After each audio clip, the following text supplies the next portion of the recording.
Great stuff, Stormy. The Holy War is back, and here we go from Salt Lake City.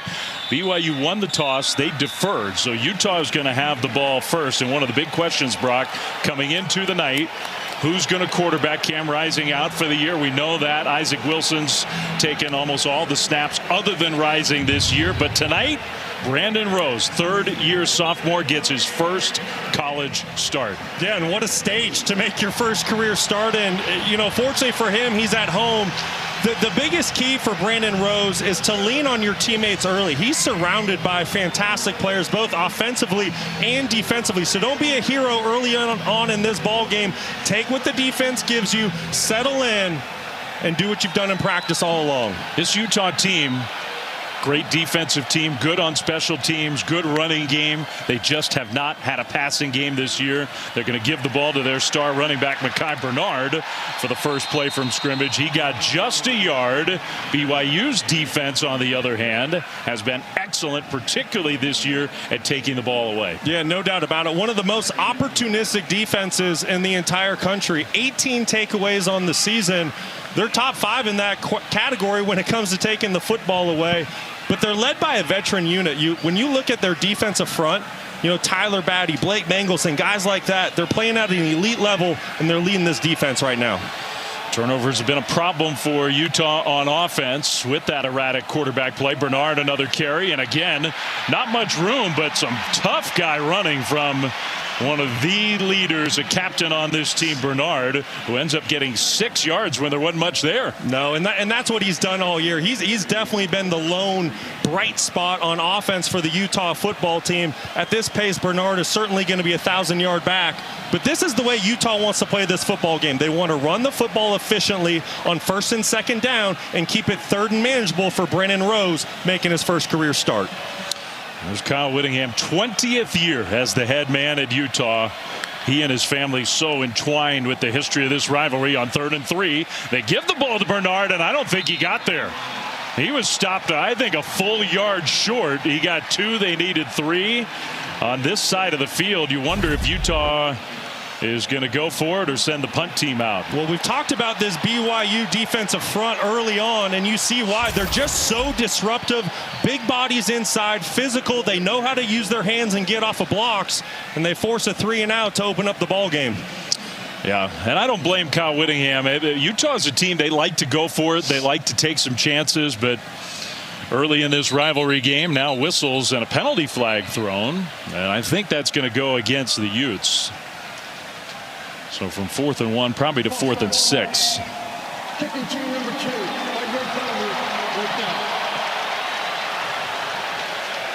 Yeah, and even if it was 4th and 1 for the Utes, this is the right decision.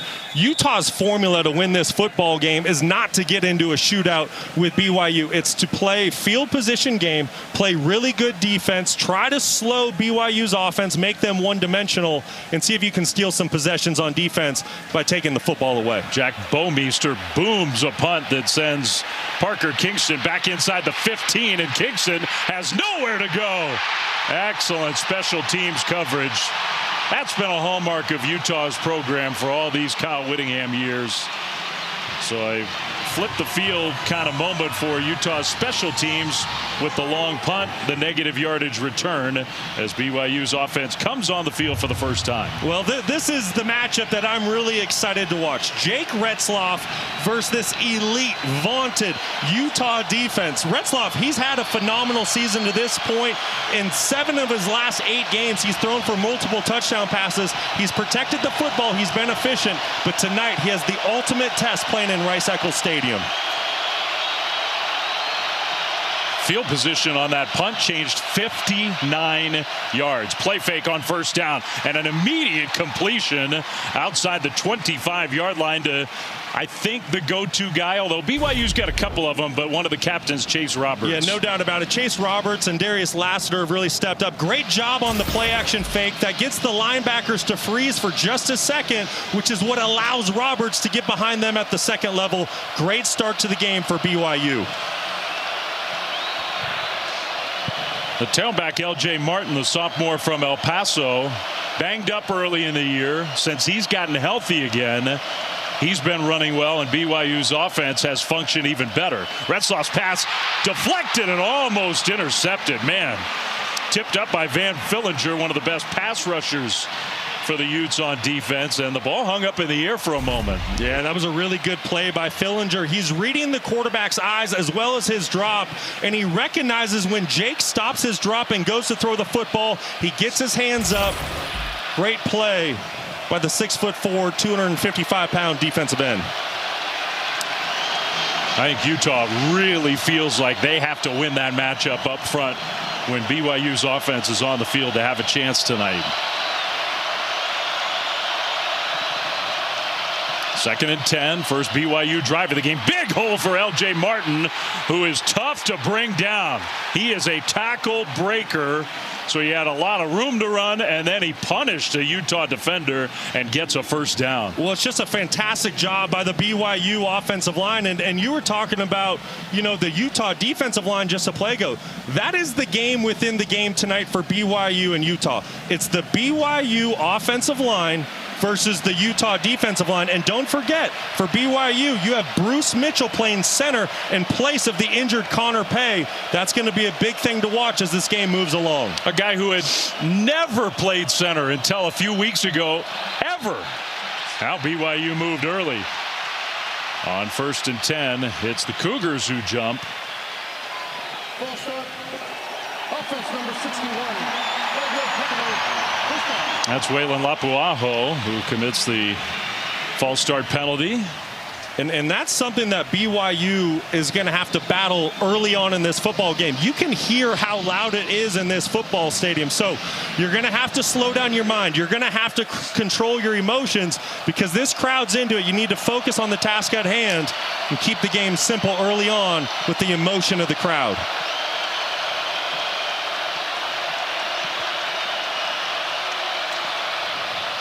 A little jet sweep to Roberts, who turns the corner and gets upended. Had a little crease, but it closed quickly. Maybe got 3 yards.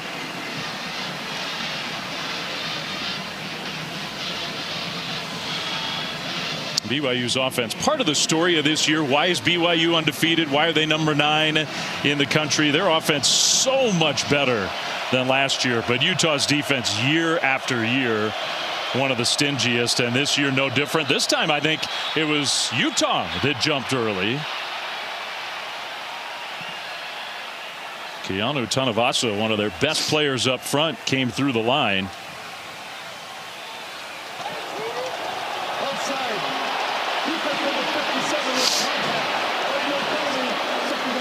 Boy, and what a critical mistake. You have BYU exactly where you want them. You have them in 2nd and long. You have your crowd into the game. You get a head start on defense. You give them a free 5 yards, and now it's 2nd and manageable, which makes a completely different picture for an offensive play caller. There's the longtime D coordinator Morgan Scalley, head coach in waiting. Whenever Kyle Whittingham decides his head coaching career is over, now we got another false start. So back we go. And you do start to think the emotions of a rivalry game early.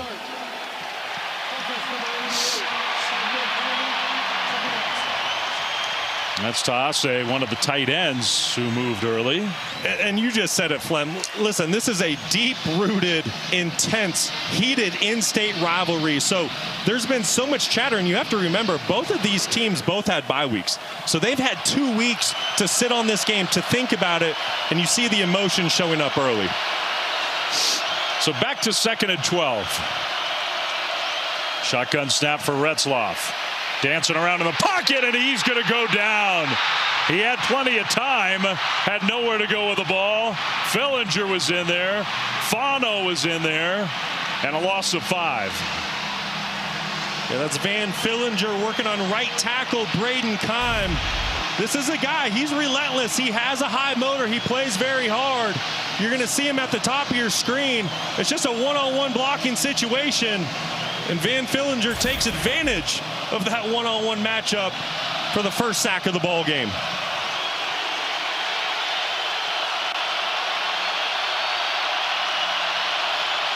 High snap. Retzloff runs an option and pitches it to Martin, who gets some yardage, but not even close to a first down.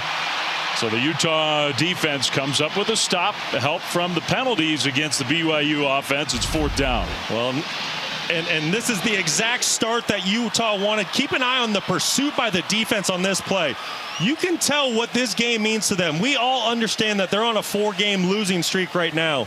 But you see 11 defenders on that last play playing with their hair on fire, getting to the football, and forcing a punt on the opening series for the BYU offense. Yeah, 21, Karene Reed. That's the guy that Stormy talked to, and it was so emotional about what this rivalry means to him and his teammates. Fair catch after the punt. And so the Utah offense back on the field. When we come back to Salt Lake City, no score, first quarter.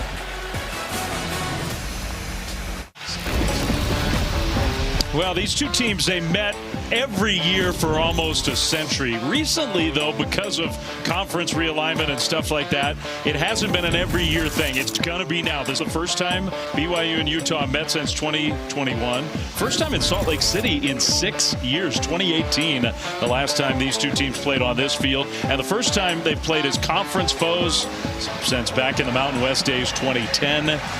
And now both in the Big 12, so this will be an every year occurrence as Big 12 rivals, which is a great thing for college football and just a great thing for all the Utah. I don't know that everybody around the country knows what a football place this is and how much pride there is in both these programs. This is the biggest sporting event of the year in this state, bar none, when these two teams meet. As BYU's defense in the backfield again, that was Keithy who got the ball. They do everything tight end, but Tyler Batty was there to make the tackle for loss. Well, listen, I understand you want to try to get the ball to the perimeter, but you better get some hands on Tyler Batty for BYU because he's one of the best defensive ends in all of America. A multi-year captain for the Cougars, just an outstanding football player there to make the play in the backfield. And what did his defensive coordinator tell us this week? Tyler Batty practiced like a high-round draft pick this week. Knocked down Brandon Rose, his first pass attempt, but here comes a flag. There was early contact trying to get the ball to Dorian Singer, but Mark Collins, I think, was there early.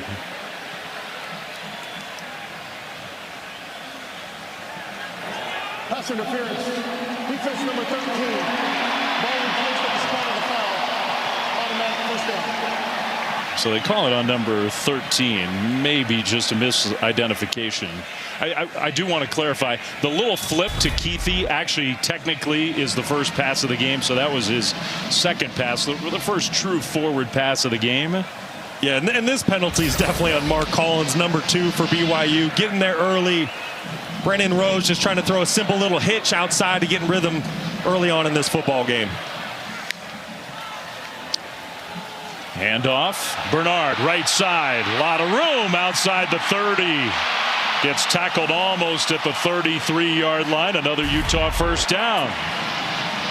That's a great job by right tackle Spencer Fano. 55, sealing the edge. Freshman All-American a season ago. Has started every single game in his Utah career. Just a true sophomore. And you can see how special this offense can be when they get their run game going. This is one of the best offensive lines in the entire country.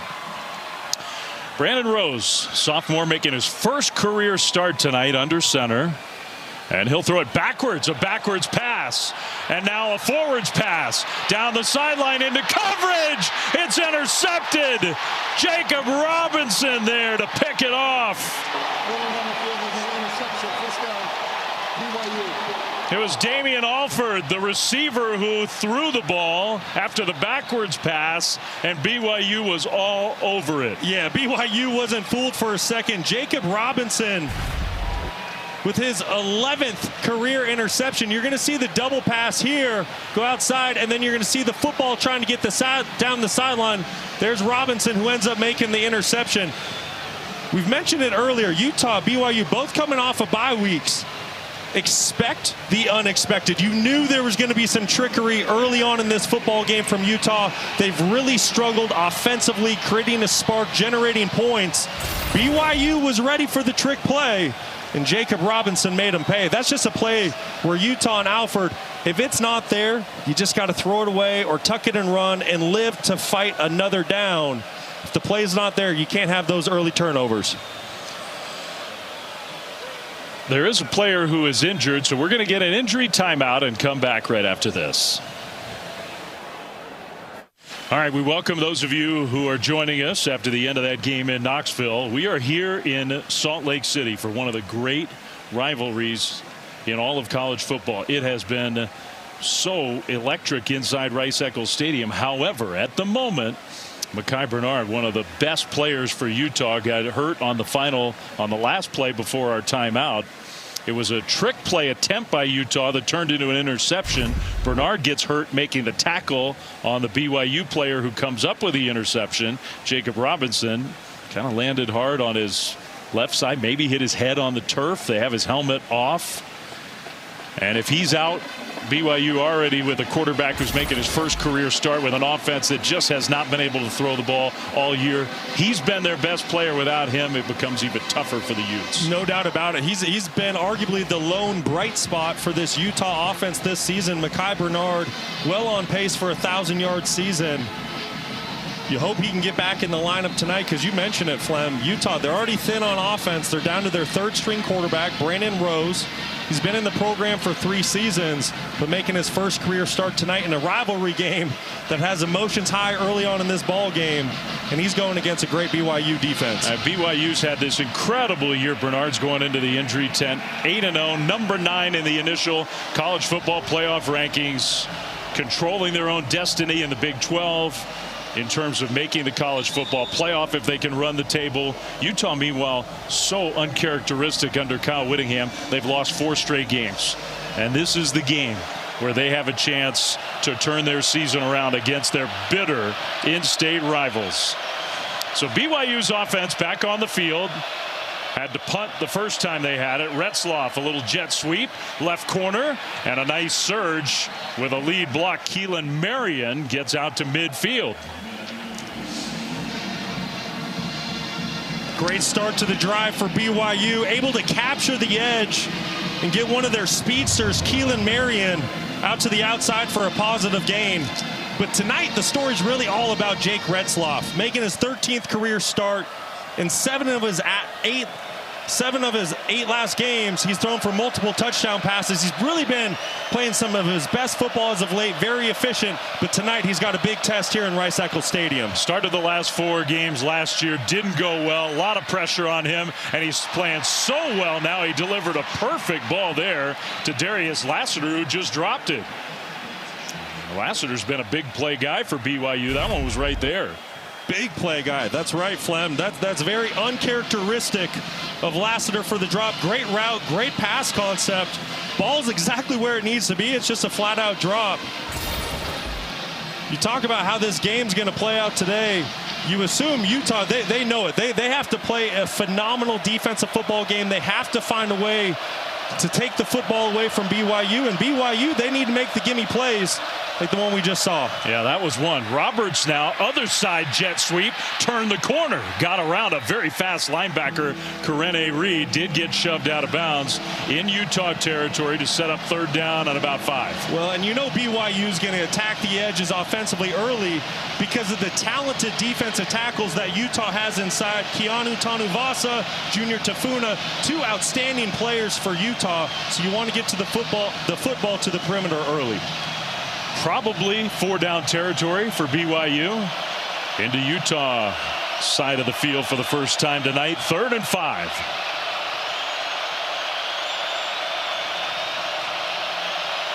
Retzloff, play fake, and delivers right to Roberts in traffic, makes a tough catch, and then spins forward. A 1st down and more inside the 35, gain of 9. Well, what a throw and catch under pressure. Retzloff does a great job. He recognizes the pressure coming from the linebacker position, which opens up the inside slant for BYU. Roberts wins at the line of scrimmage. Great throw and catch, and picking up a 1st down for the Cougars. Saw that ball fluttering. It might have even been tipped a little bit, but still enough juice on the ball to get it there. There's the offensive coordinator, Aaron Roderick, who's done an excellent job this year, not just coordinating the offense, but helping get Jake Retzloff to the point where he's one of the best quarterbacks in the conference and playing like one of the best in the country. Pressure comes. Another good ball out to Roberts for another catch for Chase Roberts. When you see the maturation process happening in front of you for Jake Retzloff, I mentioned it, making his 13th career start. Well, once again, he recognizes pressure coming from the second level. He knows that he does not have him accounted for in his protection, slides slightly to his right, finds a quick pass, gets the football out of his hand. And that's what I'm saying. Jake Retzloff, he's playing very efficient football for the Cougars right now. Efficient, but he's still got that sort of gunslinger style. He can improv. Kalani Sitake's team, they have themselves a very good quarterback. Hinckley Rapati now in the backfield. Play clock winding down, and I don't think they got it snapped. Flags thrown, and BYU called a timeout. So they did throw the flag, but the head coach realized it and got the timeout before the delay of game penalty. So a timeout BYU, no score, 3:52 to go in quarter number one.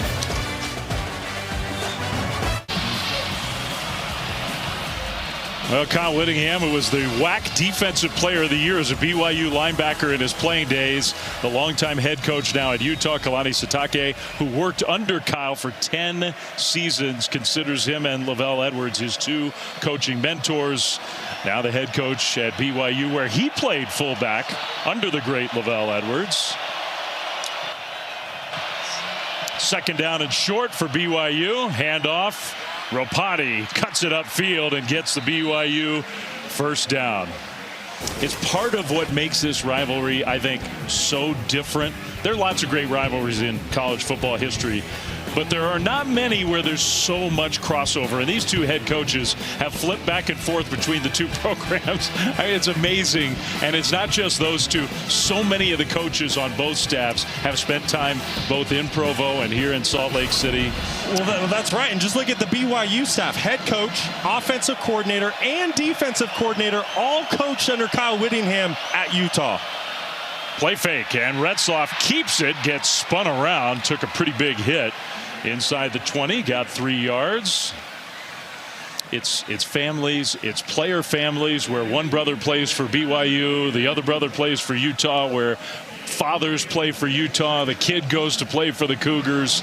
There is no rivalry in college football that has as much crossover as this one. That's exactly right. As I was doing my prep for the game this week, you know, early on in the week, I'm starting to memorize, okay, this guy's father played here, his uncle played here. And then all of a sudden you get 30 guys deep and you're like, well, I can't remember it all. Everyone is involved in this rivalry with these two schools one way or another. Second down and 7. Retzloff delivers it after taking a hit. The cut up field inside the 10 and a spin around down to the 5. Darius Lassiter hangs on to this one. That's a gain of 14. Well, that's just really good play design. Faking the toss, getting the linebackers and slowing the defensive line, getting the football out to Darius Lassiter in space. And now a quick snap on 1st and goal. Handoff, and that's Rapati, who had nowhere to go.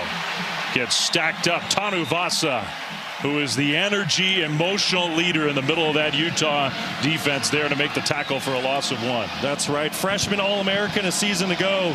You mentioned it. He's the vocal leader of the defense along with Junior Tafuna.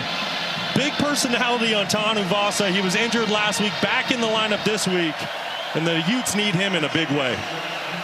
Utah always has defensive linemen, defensive tackles, year after year. Guys that play on Sundays. 10th play of the drive, 2nd and goal, BYU.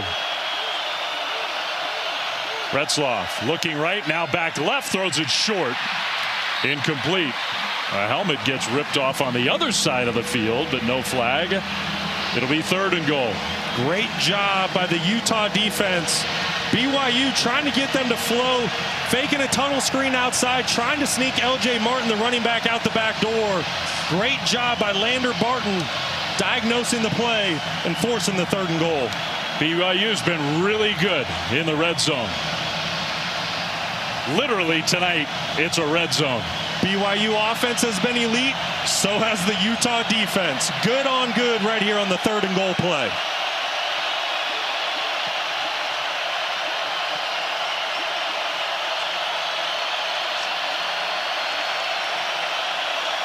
Pressure comes, picked up. Retzloff throws, he got hit, and the ball popped up in the air. I think it was Tanuvasa who either got him or the ball or a combination of both. And it's 4th and goal. The field goal team's coming out. Well, great job in the secondary. Great job up front for Utah as well. Relentless with the pass rush. Nowhere to go with the football early in the down. Retzloff hanging in the pocket as long as he can. And you're right, Flem, that football was tipped to force the field goal attempt on 4th down. 23-yard attempt. Looking for the first points of the night. It's Will Farron, who's been excellent this year, and that kick is up and good. So a long BYU drive ends with a field goal. The Cougars take a 3-0 lead. You talk about the history of this rivalry, Brock.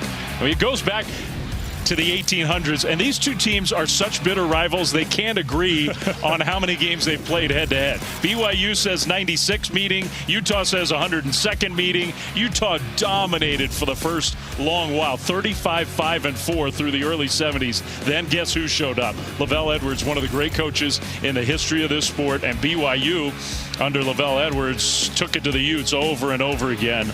But Kyle Whittingham, Urban Meyer kind of got it started as Utah turned the rivalry around. It's been a rivalry of big runs. The Whittingham family, at least one Whittingham has been involved in 46 BYU-Utah rivalry games. His dad, his brothers, his sons, his nephew, and of course Kyle in the middle of so many of these as a player and a coach over many, many years. And he's very proud of that fact. It's just incredible. And the fact that it's for both schools, playing for Utah, playing for BYU. Kick return and a good one. Outside the 30, Smith Snowden breaking tackles. Gets to the 35. So Utah's offense looking for a spark. Maybe the special teams play can give Utah a spark. Well, and those are the plays that Utah's going to need to have in this game if they're going to come away with a win and break that 4-game losing streak. You hear the crowd and their reaction to that return. It's going to be defense and special teams that'll win this game for Utah. We've mentioned it already. Brandon Rose at quarterback making his first career start. We don't really know what to expect out of him. Started as 3rd string early on in this season.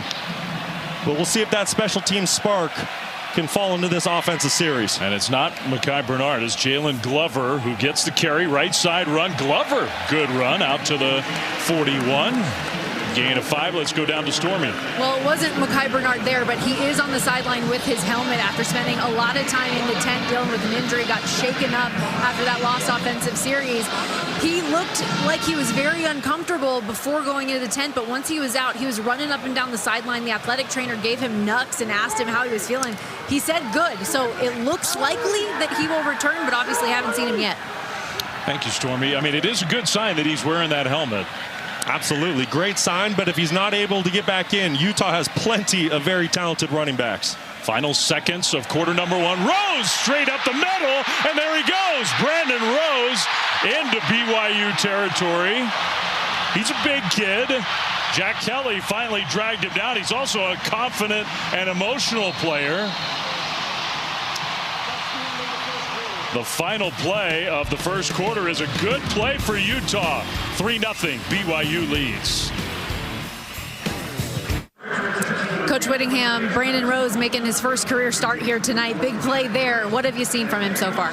Well, he hasn't been asked to do a whole lot yet, but as the game goes on, we'll open things up. But he's doing a good job managing the offense right now. Appreciate you. Okay.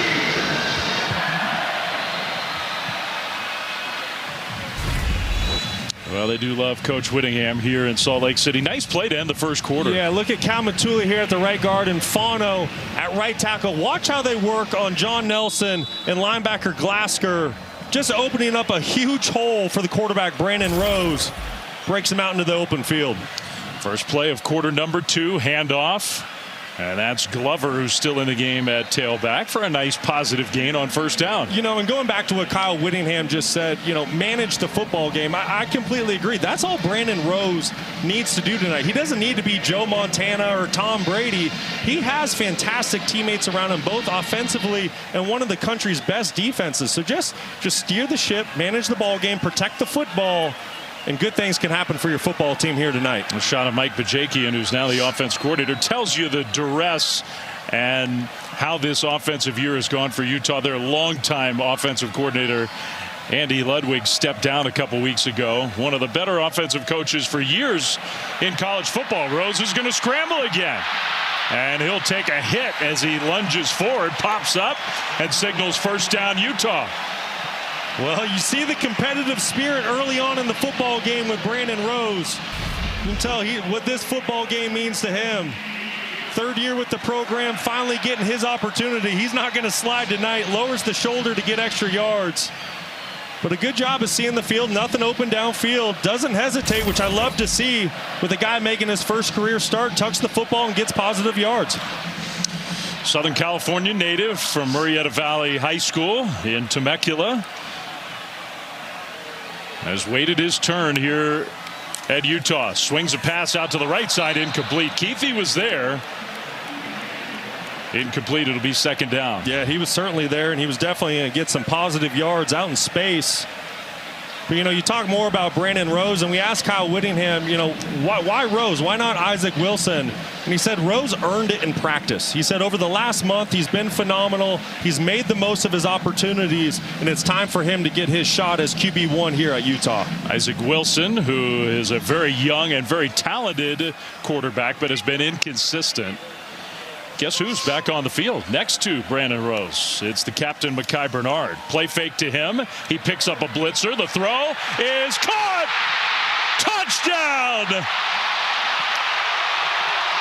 Just a perfect throw to Keithy in the end zone in Utah. Points for the first time tonight, and they take the lead. Great play design. Great execution, and you see the fire and passion coming out of Brandon Rose. Yeah, I think he's fired up to be a part of this rivalry. Wow. Extra point up and good. Well, let's go back to that last touchdown. Grant Keithy gets eventually one-on-one on a safety. That matchup, Brant Keithy's going to win it every time. Keep an eye in the backfield also. Running back, great job on the blitz pickup to allow time for the throw down the field. What an answer by Utah.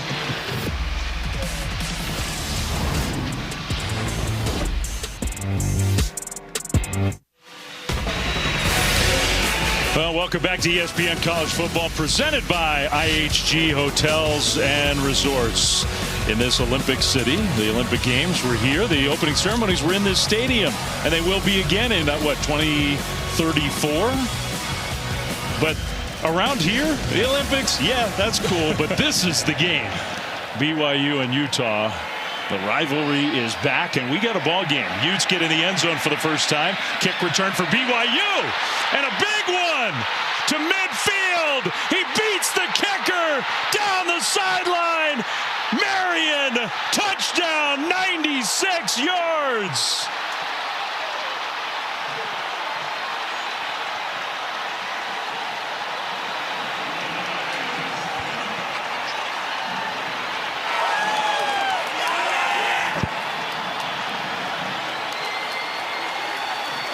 How do you silence 50,000 plus? You heard how rowdy this stadium was coming out of break.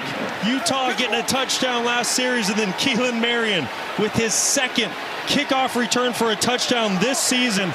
Earlier in the year, a 100-yarder against Wyoming. What an unbelievable play by the redshirt junior. So BYU didn't even have to run an offensive play to get the lead right back. Extra point from Farron is good. And the Cougars get their first touchdown.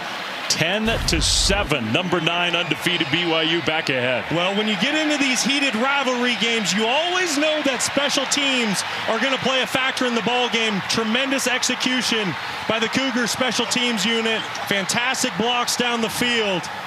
And Keelan Marion, all he saw was open space, and he took it. When he hit the Jets, nobody was catching him. The kicker, Trey Coleman, had no chance. No chance. Wow, what a return. We've had some big special teams plays. Jake Retzloff. Listen, no one's happier than a quarterback when that happens. When you get 7 points on the board without stepping foot onto the field, and you see the excitement for his teammate. What an answer by BYU Cougars. We don't even get to see many kickoff returns these days in college football. He's already had 2 for a touchdown this year. He's one of the best returners in the country. And Kyle Whittingham, who prides himself on excellent special teams, he's got to be fuming over there. So BYU will kick it right back to the Utes. And Smith Snowden, who had a nice return himself for Utah just a few moments ago, waiting inside the 5.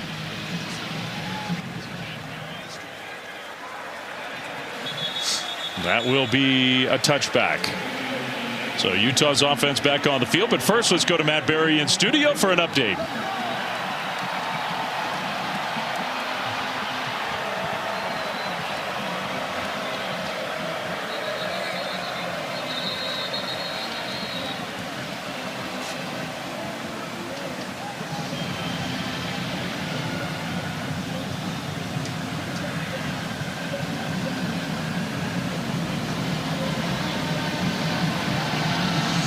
Wow. So the Tigers of Missouri, they've had problems of their own on offense. Their defense coming up with points. Keithy gets the catch from Rose, but BYU sends him backwards. Nice play. Isaiah Glasker, the linebacker, who's really playing at a high level these days. That lost a yard or maybe even 2. Yeah, playing at a very high level would be putting it lightly. Isaiah Glasker, a midseason All-American, number 16 for BYU. In high school, he played wide receiver, and you see that athleticism in the way he plays the linebacker position. Can run sideline to sideline with the best of them. Physical guy, tough.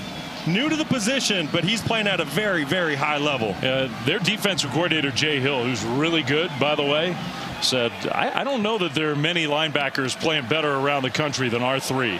Little back shoulder throw knocked down. Good defense there. I think that's Mark Collins again, who's been in on a couple plays intended for McLean. Incomplete. Yeah, that's a great play by Mark Collins. He's in phase with the wide receiver, and when the receiver looks back for the football, Mark takes his eyes as well, is able to get a hand up on the football for the pass breakup. That's a textbook play by the corner. So 3rd and 11, not the spot with an inexperienced young quarterback that Utah wants to be in. There's Jay Hill, the D coordinator, on the far left. BYU tests the limits. How many coaches can we fit in one box? They fit a lot of them. Rose over the middle, and it's caught in stride by Dorian Singer. There was blue all around that football, and somehow Rose found Singer for a gain of 37. What a great throw and catch. Just attacking right down the middle of the field. BYU playing a middle of field open, 2 high safety zone. This is exactly where the football needs to go. Great throw by Brandon Rose, looking off the safety initially and putting that football just an absolute dime. How close was Raider Damouni, one of the safeties, to getting his fingertips on that ball? By a fingernail. First down, Utah. Bernard back in the game. Bernard spins off of a couple would-be tacklers inside the 40 down to the 35. So the Utah offense looking a little more confident here. They really are. And you know, when you talk to the coaching staff this week, they said, you know, we're going to go with Brandon Rose because we're looking for a spark. We need to spark this offense. We've played such great defense all season long. We're just not scoring points. Well, listen, I know it's early in the ball game, but Brandon Rose has certainly brought that spark. Great touchdown pass a series ago, and he's right back to work on this drive. Bernard deep in the backfield for Utah. And Rose under center on 2nd and short. Bernard, another carry straight ahead, picking his way forward. And he got close, but I don't think he got all the way there. One of those 3 linebackers, Harrison Taggart, was in the middle of that play. Well, and this is the offense Utah's wanted to have all year. You know, big plays in the pass game, but on 1st and 2nd down, let's ground and pound it. Let's play behind our big offensive line, physical. When you look at the Utah offensive line, those 5 guys up front, they're road graders. I mean, they're big guys. You get in their way, they're physical, they're going to run you over. And this is the exact formula that Utah wants to play with. I mean, that right tackle, number 55, you've already pointed him out. He is going to be one of the best offensive linemen in the country before his career's over.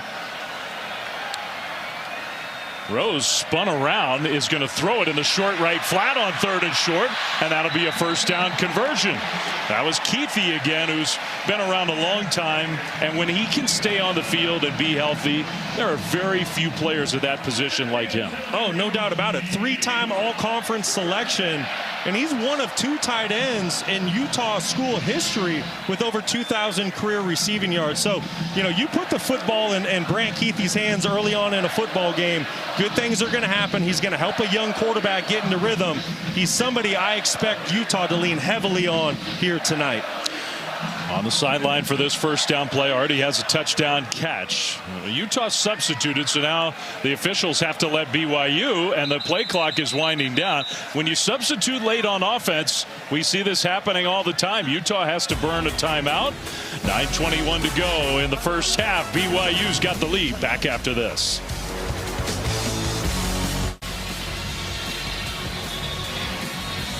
Well, we love the shots of those brave women and men from around the world sporting their Utah and BYU colors. At ESPN, we salute America's heroes for their incredible sacrifice and service to our country.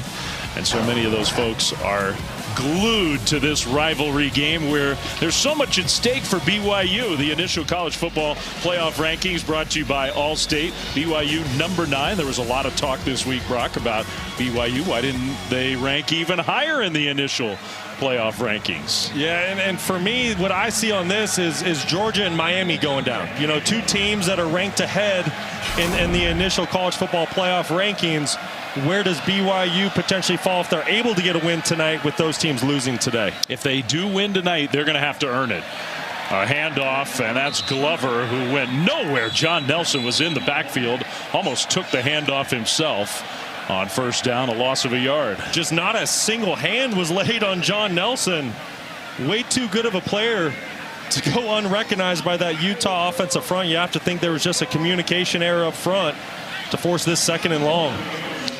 9 minutes to go 1st half. If there was a question about Utah 4-game losing streak, questions at quarterback, passing game really has been non-existent, malfunctioning all year.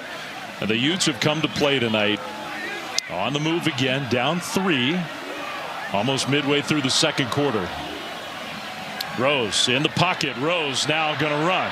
Brandon Rose has used his legs very effectively. Now he started that slide. I think he had the 1st down if he dived forward. He did not. So he gets 8. It'll be 3rd down. Well, if you're Kyle Whittingham, you have to love what you're seeing out of Brandon Rose. He's not forcing the issue. There's nowhere to go with the football down the field. So he does the next best thing. He feels the rush, he tucks the football, and he picks up positive yards to make this 3rd and 2. We're seeing a lot of great things out of the quarterback making his 1st career start tonight. Well, another substitution. You see, this is what teams do now on defense. BYU taking their time to substitute off the field, and the official having to hold the offense. Play clock down to 2, down to 1. They just get it. Snap. Bernard on 3rd and short. He'll get the 1st down. Mekhi Bernard, such a tough runner. A guy who's been a specialty back. He was a DB in the Rose Bowl when they had no healthy bodies. The first time this year where he's been the featured running back for Utah, and he's been great. And he's making the most of his opportunities, as is Spencer Fano at right tackle. Keep an eye on this. He's blocking Tyler Batty, a 2-time team captain for BYU, a great player in his own right. But you see who won that matchup. It's why I call him a road grader. You don't want to be lined up across from big number 55 in red. This true sophomore, he's the real deal. 10th play of the drive for Utah. On the move. And it's taken more than 6 minutes. Play fake. Quick hitter. That's caught inside the 5 by Dorian Singer and stopped at about the 2. Well, this offense is in rhythm. You see the flow. This is how they've wanted to play all season long. They want to hand the football to Mekhi Bernard behind the big offensive line, but then they want to be efficient in the pass game, and that's exactly what Brandon Rose is doing early on in the game. 6 of 8, 66 yards, already a touchdown. This is really exciting for the Utah fans. You can feel them standing on their feet right now, counting on another touchdown here. They have Charlie Vincent in the backfield with Rose split out wide right on 2nd and goal. And now it's Keithy actually who motioned into the backfield. He takes a direct snap, and Keithy got stopped at the 1. So Vincent came in the game, then they shuffled and got Keithy back there. He took the snap and couldn't quite get to the goal line. So this is something we talked about. We knew that Brant Keithy had played some Wildcat quarterback in his past. We also knew that Charlie Vincent, 26, had played some Wildcat quarterback. So we assumed with Utah coming off the bye, we would see a little bit of that coming into this football game. Ball on the 1-yard line right now. This is going to come down to the offensive line versus the defensive line. And I think it's Keithy again in the backfield, ready to take the snap. Vincent in motion. Keithy, left side, walks it in. Touchdown. High stepped it in. He's caught one for a touchdown. Now he's run one in. And Utah, long drive, 12 plays, 75 yards, back ahead. And this stadium's electric. Keep an eye on the push right here on the left side of the offensive line. Just completely move the line of scrimmage, shove the Cougars back into the end zone. Utah strikes again. And they are showing some great flashes tonight. You know, BYU had that kickoff return for a touchdown, which means that Utah has actually run the last 18 plays from scrimmage. BYU's offense scored without coming on the field. So you do wonder whether Utah's starting to wear down that BYU defense. 14-10 Utes with 5:31 to go until halftime.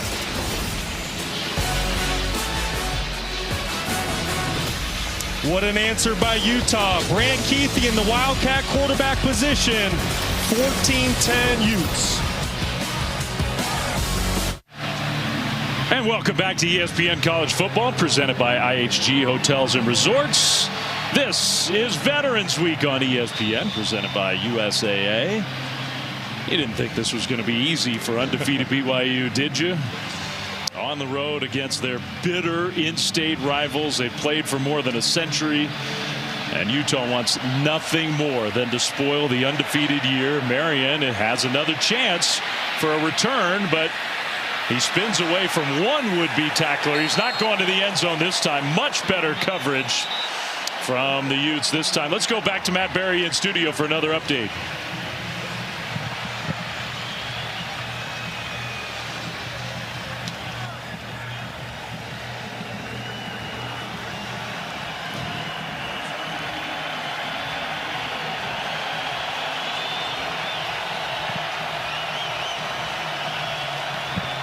All right, good update, Matt. Thanks. If we have time later in the telecast, we may discuss the relationship of Boise State and how they're playing to BYU and a potential Big 12 champion. Meanwhile, the Cougars offense is going to run their first play from scrimmage in the second quarter.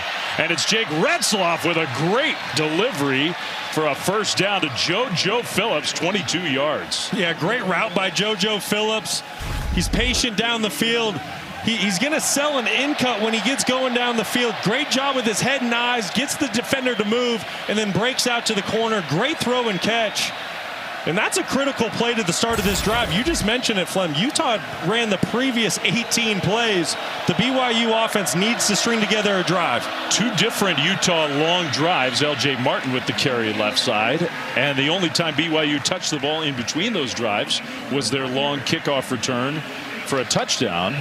And it's just so critical because you saw in that last drive how the Utah offensive line was really able to control that BYU defensive front. It's because they're so tired. So you need some first downs here if you're BYU on offense.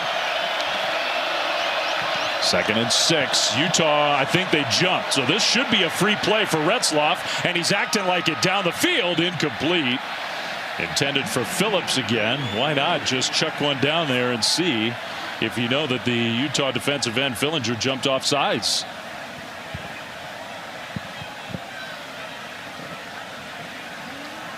Offside. Defense number 7. 5-yard penalty. Repeat, 2nd down. It's Fillinger getting a head start on the play. He's an aggressive player. He's relentless, plays with his hair on fire, likes to get up the passer.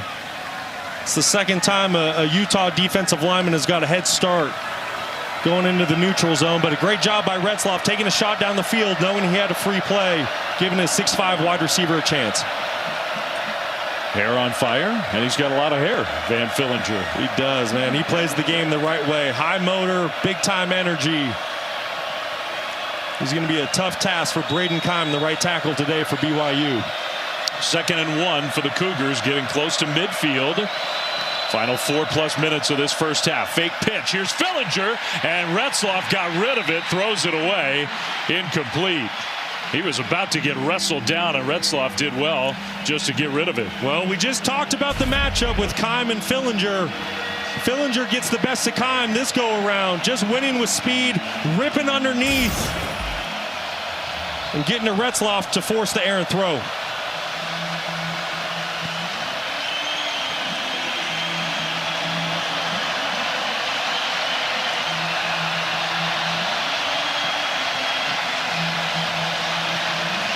Third and 1, and a big play for BYU's offense.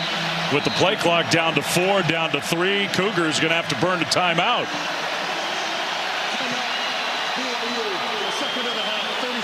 Second timeout of this first half for BYU. So it gives us a chance to remind you, coming up on Tuesday, it's a big day on the college hoops calendar early in the season every year.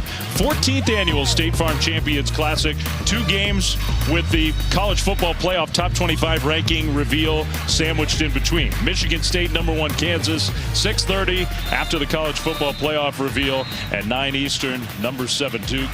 Man, Cooper Flagg is really good for Duke. And #23 Kentucky. And you know BYU fans are going to be watching that college football playoff reveal very closely. All right, so out of the timeout, they'll be watching it much more closely if they find a way to win this rivalry game tonight. I expect BYU here to go to their big running back, L.J. Martin, 27, 225 pounds. Let him go downhill to pick up a yard. They have Ropati in the backfield as well. Both tailbacks. They're going to give it to Martin, and Martin will break 1 tackle, but not a second. I think they're going to spot him right around the original line of scrimmage. He did well not to lose yardage there. And now what for Kalani Sitake? This is a big decision for the head coach. And BYU, I think they're going to go for it. Well, the play's disrupted by Big Tanuvasa inside. Watch his move on the backup center, Bruce Mitchell. Just an unbelievable job getting off the football. 6'4", 300 pounds, and bursts. And here we have a huge 4th down and a pivotal play in this ball game. Yeah, from their side of the field, 4th and 1. Retzloff swings a pass, and the open field tackle. What a tackle! Zamiah Vaughn was there to hit Roberts, who didn't get close.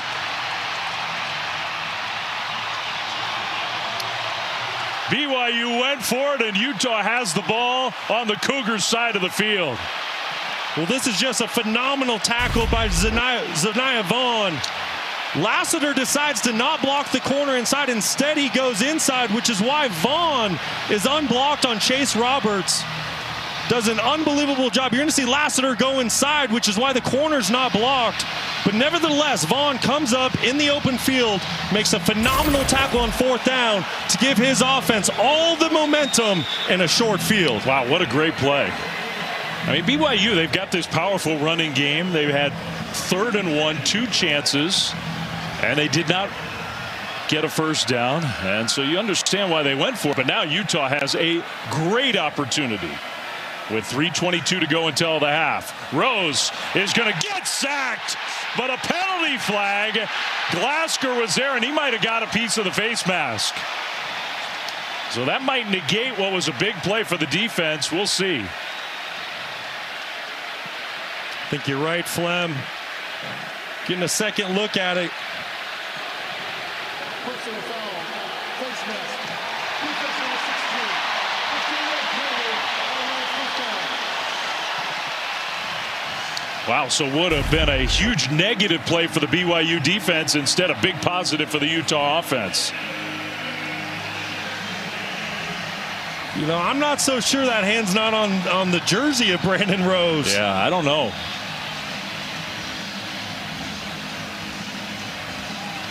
That was close.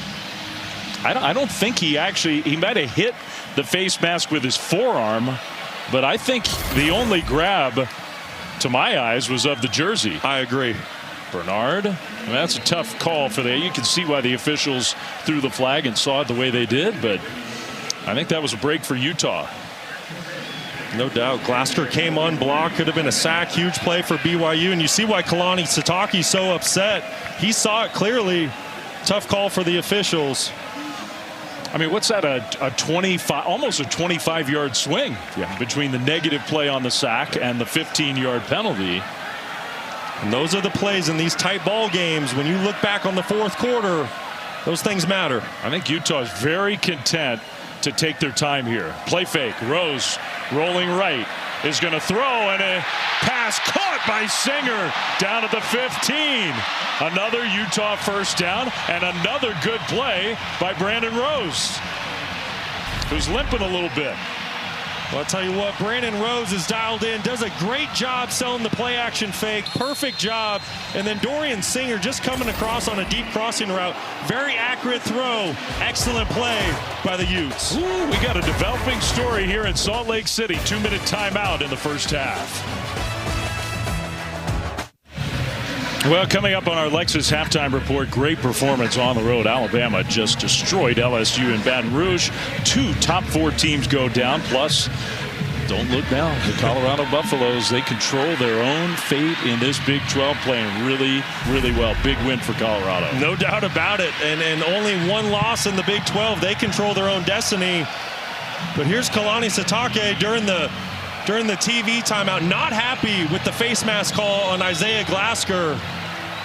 And he gave the officials an earful. That's about as animated as I've ever seen him toward an official in a game. Rose, play fake on first down. Rose throws across his body into traffic. Incomplete. That was dangerous. Now a flag thrown. And they might have gotten Glasgow again. Or maybe it wasn't Glasgow. Personal foul. Roughing the passer. Defense number 13. There was Isaiah Banya, number 13, not number 16, Glasgow. So another big penalty against BYU. It's first and goal, Utah. Yeah, anytime you hit a quarterback up around the head or neck area after he's let go of the football, you know, it's an easy call for the officials. That's just a play that Banya didn't need to make. It's a hit he didn't need to lay on the quarterback. And trust me, I get it. Emotions are running high. This is a rivalry game. This football game means a lot to both teams. But you got to keep your emotions in check and be smart. First and goal, Utah. Rose in the shotgun. Takes a snap. Here comes the pressure. Gets rid of it. He's got his man inside the 5 to the pylon. Touchdown! Bernard got there. One official said out of bounds. One said touchdown. We'll see.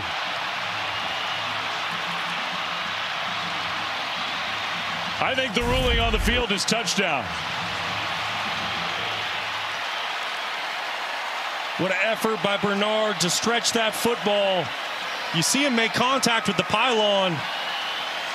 Doesn't really look like a body part touched that white line for out of bounds. That's close. Real close. We have our rules expert, Matt Austin, with us tonight. Matt, what do you think? Yeah, Dave, I think this is a touchdown. He definitely did not step out of bounds. I don't see anything landing out of bounds before that hand and ball touch the pylon.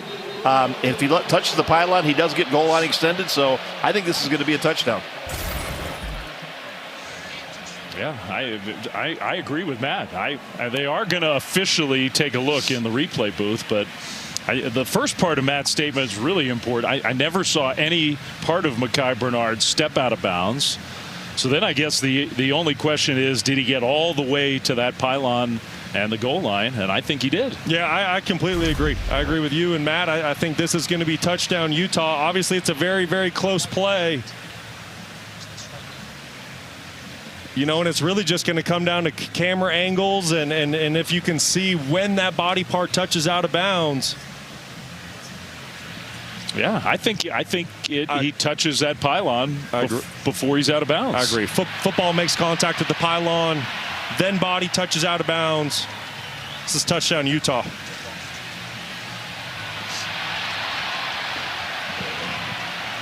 What an effort. Guy who was in the injury tent in the first quarter. We didn't know if he was going to be able to stay in this game. And how about the Utah offense beleaguered all year, not pulling their weight, not doing their part. And if this stands, that'll be their third touchdown of the first half. Well, we've talked about it. Kyle Whittingham looking for a spark with his offense, which is why Brandon Rose got the nod tonight. And a spark is exactly what he's gotten out of his quarterback.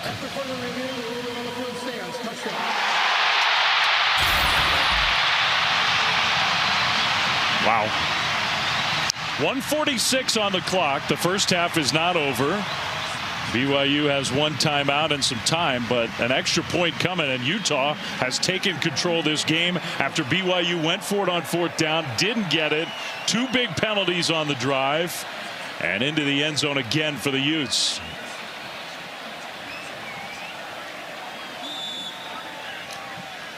Remember, this is a Utah team averaging under 23 points per game for the year. Well, we've talked about it all year. If the offense could just get going, score some points. We know how elite the Utah defense is. You're seeing them play with all three phases tonight. And here's the results. I want to go back to the touchdown. The second touchdown pass for Brandon Rose tonight. The most impressive thing is he recognizes pressure from the second level, and then he beats the pressure, getting the football out to his running back, which is his hot throw. For a quarterback making his first career start, he's seeing the field so well. He's showing so much poise and leadership. It's plays like that that get you the starting nod. Just so impressive. Very, very impressive indeed. Well, women's college basketball games, we got a slate of them tomorrow. 3 Eastern, Gonzaga, Stanford square off on ESPN2. Over on ESPN, number 9 NC State, number 1 South Carolina. First game of the Allied tip-off. Second game, Virginia Tech and Iowa on ESPN2. You can watch it all on the ESPN app. Women's college hoops tomorrow all day. How about this one, Brock? 21-10 Utah. The Utes had not scored more than 7 points in any one quarter since September 21st. Wow. I mean, we knew when Cam Rising went down week 2 in the Baylor game, you know, the offense was going to slow a bit. I don't think anybody thought it was going to be as slow and inefficient as it had been throughout the season. But Brandon Rose, he has lit a fire, and this offense is rolling tonight. Another chance for Marion. Keelan Marion cuts it upfield and is tackled at about the 23-yard line.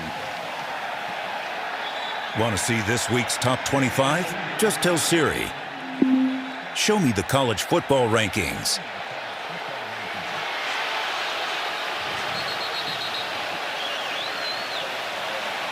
Well, and those college football rankings coming into tonight show BYU as the number 9 team in the country, the top-ranked Big 12 team, the 4th highest ranked conference champion as of now, and into the quarterfinals with a bye. All of that controlling their own destiny. Everything that is at stake for BYU is on the line here tonight. And it's why the stakes are so high in this rivalry game, where it's always emotional, always feisty, but in a year where BYU's got a chance to do something very, very special. Historic, and Utah's just playing to play spoiler. Retzloff and the BYU offense. A little pitch play and well defended. To the corner. Martin gets knocked out of bounds. He really had nowhere to go. Well, Van Fillinger, once again, we're saying his name. Number 7 defensive end, does a great job playing the speed option. Slow plays the quarterback. He's there to make a play on the running back and force it out to the sideline. You can see the complementary football being played by the Utes right now. Offense, defense, and now the 12th man, the crowd, is really getting into this football game.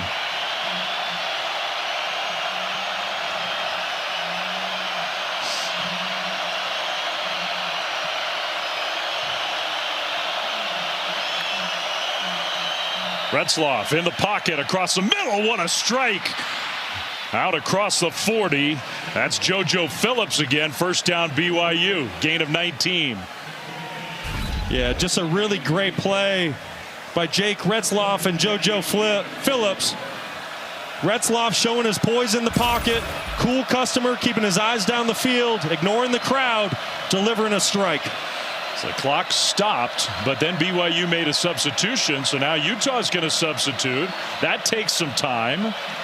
BYU has only the one timeout. That's a factor here. We're right down to a minute to go, first half. Retzloff again, plenty of time again over the middle. A big hit, incomplete, intended for Lassiter. That stops the clock at 51 seconds. It was a really good play by Elijah Davis. That was a tight window Retzloff was trying to fit that football into. Really good job by the Utah secondary to force the incomplete pass. They lost about 30 seconds there, Brock, in between plays, even though they got the first down and the clock stopped. Yeah, I was just getting ready to mention that. In the 2-minute drill, I don't like substituting on offense. Get your 3 wide receivers out there, keep them out there, and save those precious seconds. That was a lot of seconds that ticked off the clock. Second down. Pressure comes up the middle. Retzloff on the move is going to throw it away. Incomplete. And now 2 penalty flags thrown, and he may well have been shoved after he'd gone out of bounds. So we saw one of those late hits, roughing the passer type penalty against BYU last time Utah had the ball. This one's going to go against Tanavasa. Personal foul, roughing the passer. Defense number 57, 15-yard penalty, automatic first down. That's huge. Huge. It's huge. You have BYU on their heels, and you let your emotions get the best of you. You can clearly see that the quarterback's out of bounds. You just got to pull up. That hit is unnecessary. Not a smart play by Tanuvasa. And it's not a super dirty hit. It's not totally malicious, but instead of 3rd and 10 at the 41, it's 1st and 10 from the Utah side of the field. More pressure. Retzloff rolling left is going to square his shoulders. Flag thrown and incomplete. Now this one we'll see if it's a hold against the Cougars.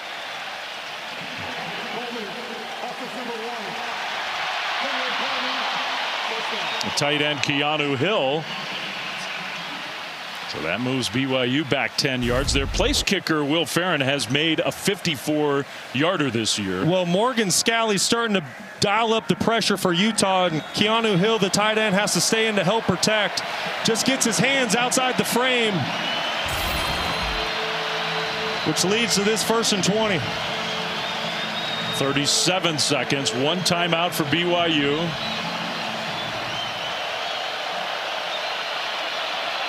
You figure they probably need close to a first down to get into realistic field goal range. And they need 20 yards for the first down. Retzloff, kind of a sidearm delivery over the middle. And BYU not calling that timeout. Parker Kingston with the catch. So the Cougars got to get organized here quickly. Time is winding away. Under 20 seconds. And now they use their timeout. Well, they're just really poor clock management over the last minute by BYU. Yeah, I'm palms up, Flem. I don't understand. You either run up there and spike the football or you burn your timeout. Those are precious seconds. Well, that's got to be 40 seconds over the last sequence that they've just given away. Yeah, just inexcusable, especially with everything that you're playing for tonight, right? Like you work on 2-minute drill every single week in practice. You work at all fall camp, spring ball. You've been in these moments before. You have to trust your training. But you got to manage the clock. Those seconds, those are precious when it comes to games like this. There is the place kicker, Will Farron. He's got a big leg. But now you get no security blanket. You have no timeouts. Yeah, you're close to field goal range, though. I think if you can get to about the 35, 36-yard line, you feel good about Will Farron and his leg. 21 seconds, no timeouts, plenty of time. You can work any part of the field you want, and if you get a completion, you can run up and spike the football. I expect Utah here to bring pressure and force Retzloff into a quick decision.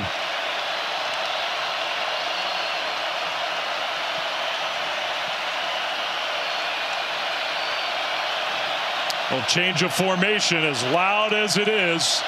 And now here comes Utah lining up to pressure. Here they come. Picked up.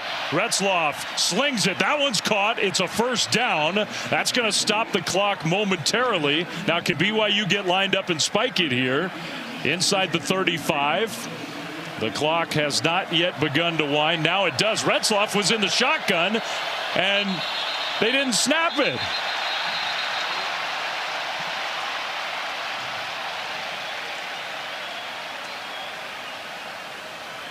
I mean, Retzloff has to get up under center if you're going to spike the ball, and he didn't do that initially. There's 9 seconds on the clock. False start. Offense number 63. The clock was running. This requires a 10-second runoff. The half will be over. I mean, that is just unbelievable. A total failure by BYU to manage the clock in the last minute of this first half. Unbelievable. What was the hesitation? You got yourself into field goal range, run up there and go spike the football. Retzloff was looking to the sideline. He seemed confused. Here's the sequence. The first half is over. Wow. So it's been that kind of half for BYU. Kalani Sitake can't be happy with that last sequence. Well, the Cougars do get the ball to start the second half, but what a way for the first half to end. It is. And you look at this Utah crowd, you see the football team. They're going into that locker room spirited, high energy. They're here to spoil a team season. Now, some players have gone to the locker room. Sitake's still talking to our head referee, who's about to come back on the microphone, I think. They're going to review it. Kevin Mars, our referee.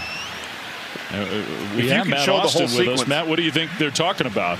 Well, I think replay has to take a look at this, because I think actually when the false start happened, there was probably 12 or 11 seconds on the clock. So what they should do is reset the clock to that, then take the 10 seconds off, which would take it down to 1 second. Well, here's why it's over. Let me start over. It's over because there has to be 3 seconds on the clock after the runoff in order for them to get a play off. If the clock is going to run down, or if you're going to take the time off and it's going to go to 1 or 2 seconds, then the half is over by rule. Excellent explanation. So we've gotten some wind sprints in back and forth from the locker room. Ultimately, Sitake's not happy, but that's on BYU. I just can't believe what we just witnessed. You see there's 15 seconds on the game clock. Run up, get under center, spike the football.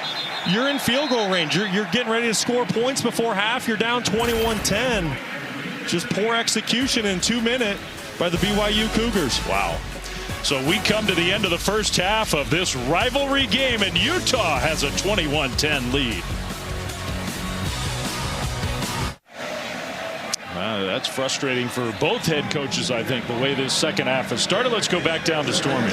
Well, you talk about Brandon Rose in the first half that he had. I asked Kyle Whittingham if he was surprised at all, and he said no, because of the way that he's practiced each of the last 2 weeks. And he reiterated something he said in our talk earlier this week, that the lights have just gone on for Brandon, and the team believes in him. I also saw him say to Brandon on the sideline in the second quarter, he loved the way he was running the football and said, if you see it, go. He's sneaky athletic, guys. Yeah, he certainly is, and he's playing really confident football right now. He's seeing the field clearly. You said it, Stormy. If there hasn't been an opportunity to push the ball down the field, he's not putting it in harm's way. He's tucking the ball and getting positive yards with his legs. All right, so now the drive starts. Handoff, Bernard right side, cuts it upfield. Mekhi Bernard broke a tackle.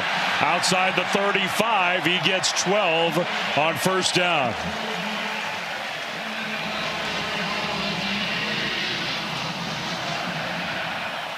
Well, Utah really starting to run behind right tackle Spencer Fano.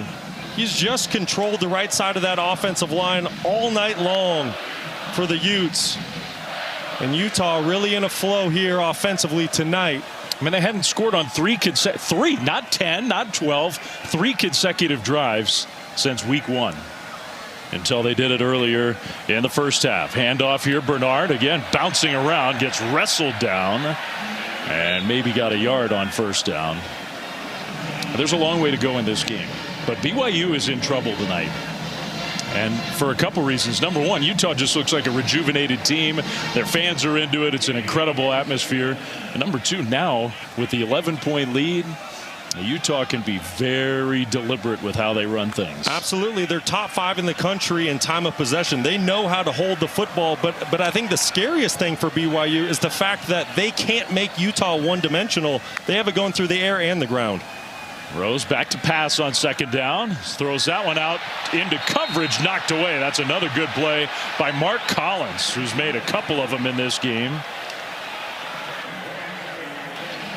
Yeah, that's right, Flem. Really good play by Mark Collins, running in phase with Dorian Singer, the go-to wideout for the Utes, doing a great job getting that left hand in there for the pass breakup. There's a guy who played 46 games in his career at Weber State before transferring to BYU. So think about it. He's played more than 50 college games, all the experience he has. Yeah, and remember who his coach was at Weber State. It's the defensive coordinator right now for BYU, Jay Hill. He knows exactly the technique and how his coordinator wants this defense played. Play clock down to 2, down to 1, 3rd and long. Pressure was picked up. Rose throws, and it is juggled and incomplete. The throw was just a little bit high. McLean got his fingertips on it, but couldn't quite squeeze it. It's 4th down. And there's a Utah player down. That's one of their very best players, Brant Keithy. So Keithy is down, and obviously in some discomfort. We'll check on him when we come back. Utah and BYU fans all across the world. Brant Keithy, by the way, did get up and jog off the field. That's good news for Utah on 4th down, punting the ball. Kingston did not signal fair catch and got tackled immediately. That was dangerous inside the 15. He's a very good punt returner, but he got tackled right away. So now the BYU offense comes back on the field after a terrible first drive of the 3rd quarter. Needed to get something going. Yeah, and I'm sure Aaron Roderick right now is looking at his call sheet saying, how do I get this drive started? Because the Utah defensive line, and especially on the interior at defensive tackle position, Tafuna and Tanuvasa, they've really started to take over this football game. So the inside run game for BYU has been eliminated. It'll be interesting to see what they go to this series. Retzlaff, play fake to Martin.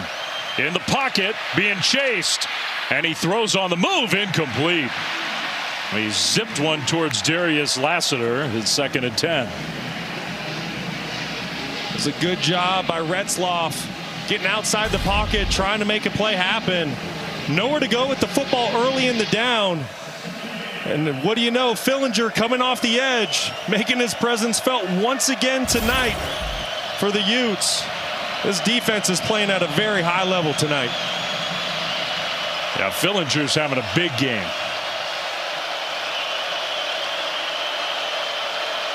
Second and 10.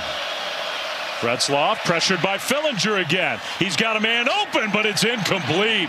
Marion was out there, and maybe that pressure forced the bad pass because there was nobody around Keelan Marion. Well, it's just so impressive what Fillinger's doing because BYU brings the tight end down to give chip help to the offensive tackle Braden Keim. Fillinger beats the double team, gets into the backfield in about a half a second. I mean, he's playing like a man on a mission. Through the first 4 games of the season, he had 5.5 sacks. He's gone silent since. But tonight, once again, making his presence felt, having a huge game. They're going backwards, BYU is in the second half. Option play, well defended. Martin gets out to the 20, but gets stopped a couple, maybe even 3 yards short of the first down. And even though BYU likes to go for it from this part of the field, they're going to be punting the ball back to the Utes. Yeah, no doubt.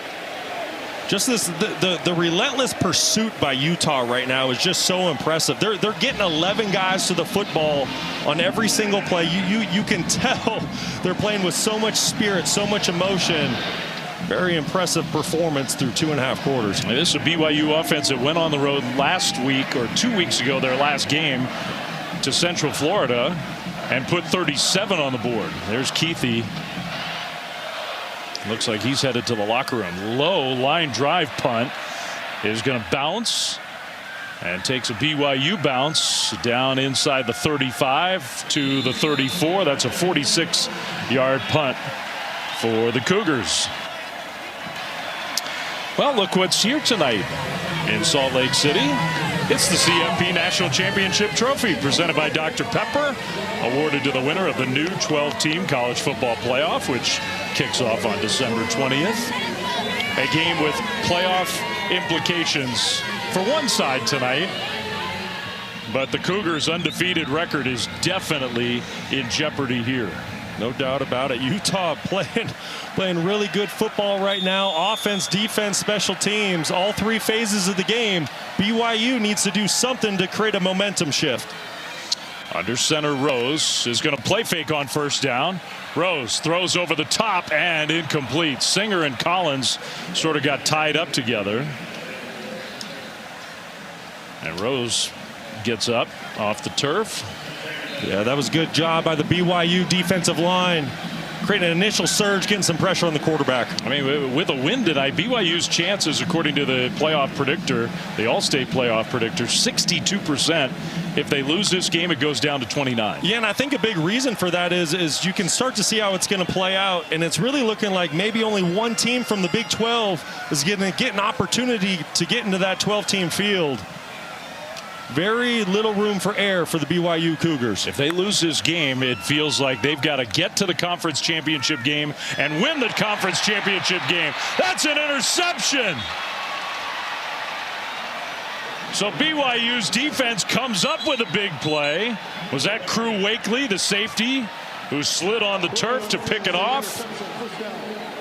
Brandon Rose, first real mistake of this game for the young quarterback. It was Crew Wakely. Well, and that's the momentum shift that the Cougars needed.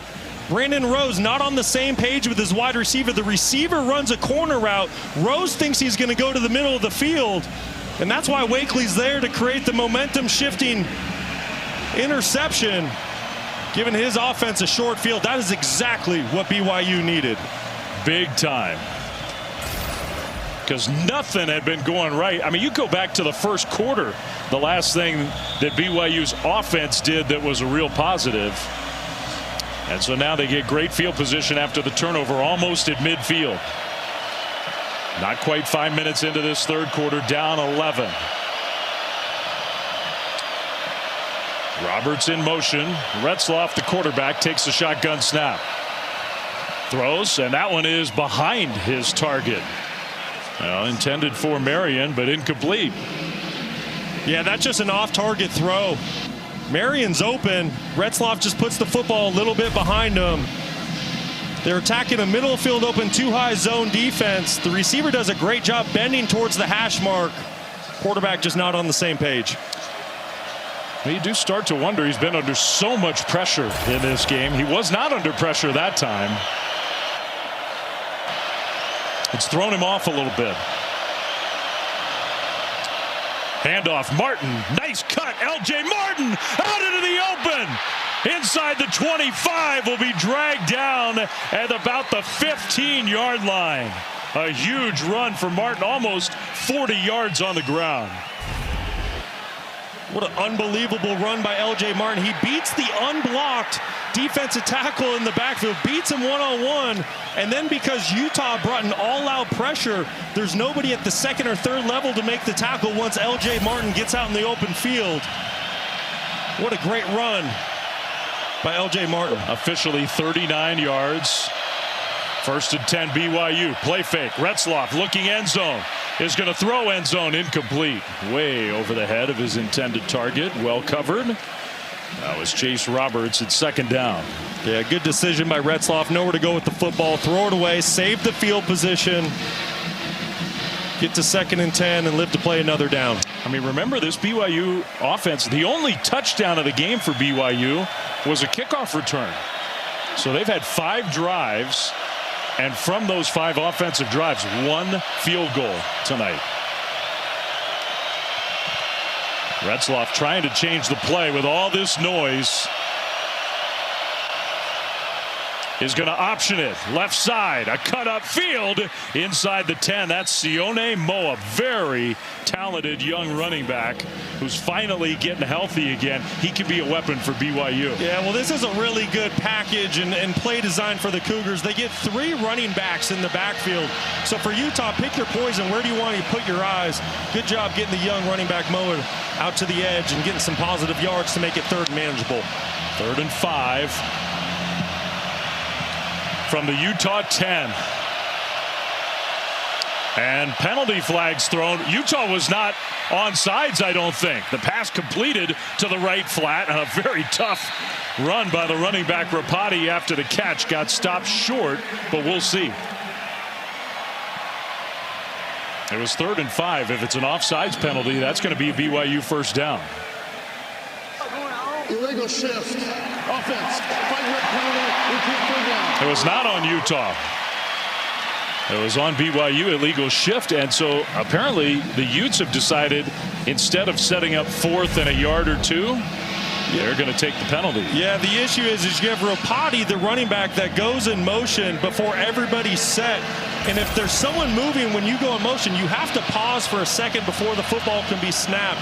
Just a critical error by the Cougars. And it is an interesting decision by Utah to take that penalty. 3rd and 10 instead of 4th and maybe 2. I don't disagree with this decision. 3rd and 10 is really tough to get against this defense. Play clock goes down to 0. They held the line, and BYU burns another timeout. Another late offensive substitution. Utah counters with their own substitution, and BYU has 1 timeout left for the rest of the game. You just get the sense that BYU is trying to do too much on offense. You've seen all these different personnel groupings come in. 1 tight end, 3 receivers. We just saw 3 running backs on the field with 2 receivers. They played with multiple tight ends tonight. So that takes a lot of communication. So it just seems like they're not on the same page. And they need to slow things down, take a deep breath, and get dialed in here.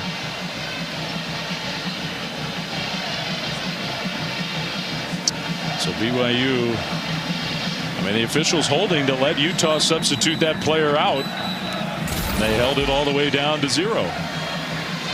Yeah, I think at some point, and you see Aaron Roderick, the offensive coordinator for BYU, at some point you just need to simplify things. You have a good offense. You've played really good football up to this point this season. Just keep things simple and get back to your bread and butter.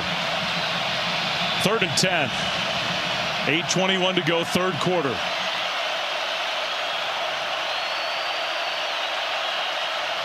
Retzloff, here comes the pressure, and it's knocked down again.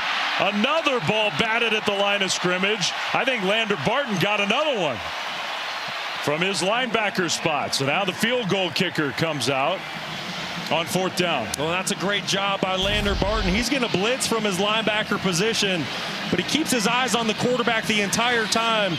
As soon as Jake goes to throw, he gets his hands up, gets the ball deflected to force a field goal. Unofficially, Brock, that's the 5th tipped pass of the game by the Utah defense. So 33-yard field goal and a big one for BYU. They need this. Will Farron lines it up. Good snap and hold, and the kick is right down the middle. So BYU turns the interception into points, but Utah's defense keeps it at 3. It's a 21-13 game. Yeah, BYU's got to be on guard. A little hesitation, trying to pin the Cougars deep. Angled punt to the sideline. That's exactly what the Utah special teams does. So bad field position for the Cougars. Down 8 late in the 3rd here in the Holy War.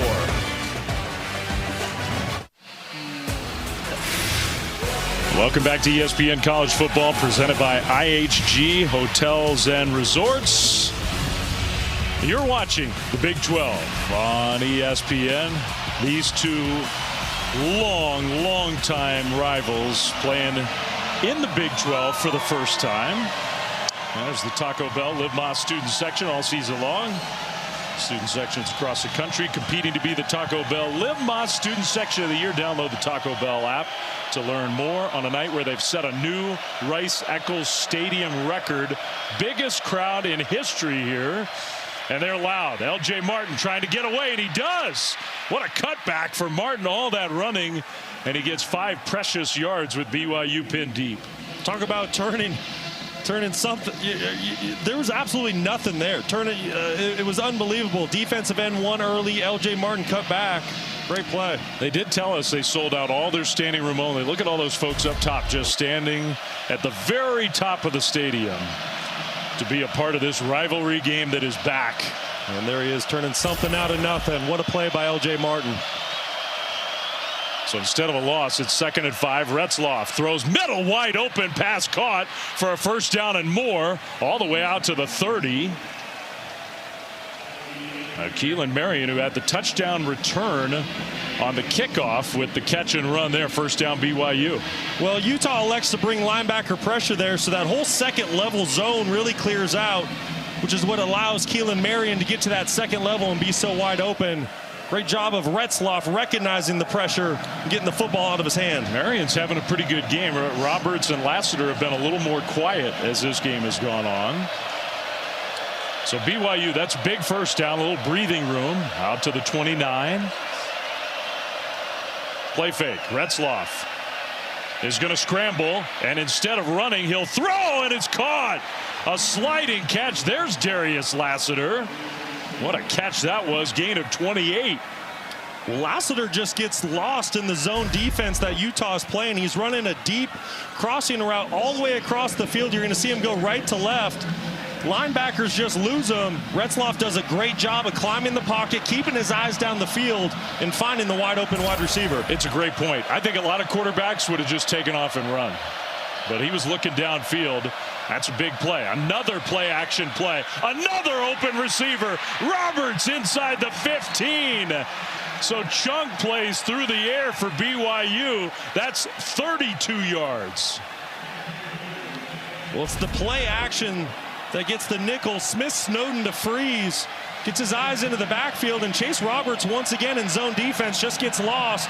Finds the void, the soft spot, and Retzloff taking advantage of the zone defense being played by Utah. And it looks like BYU is going to allow the final seconds of the third quarter to tick off the clock. They started at their own 5. They've gone 83 yards in 4 plays. And just like that, the BYU offense has come to life. Man, do we have a fourth quarter coming up or what in this great rivalry game? Coach Satake, your offense moving the ball at will here on this drive, but the red zone has been a challenge today. What do you need to see?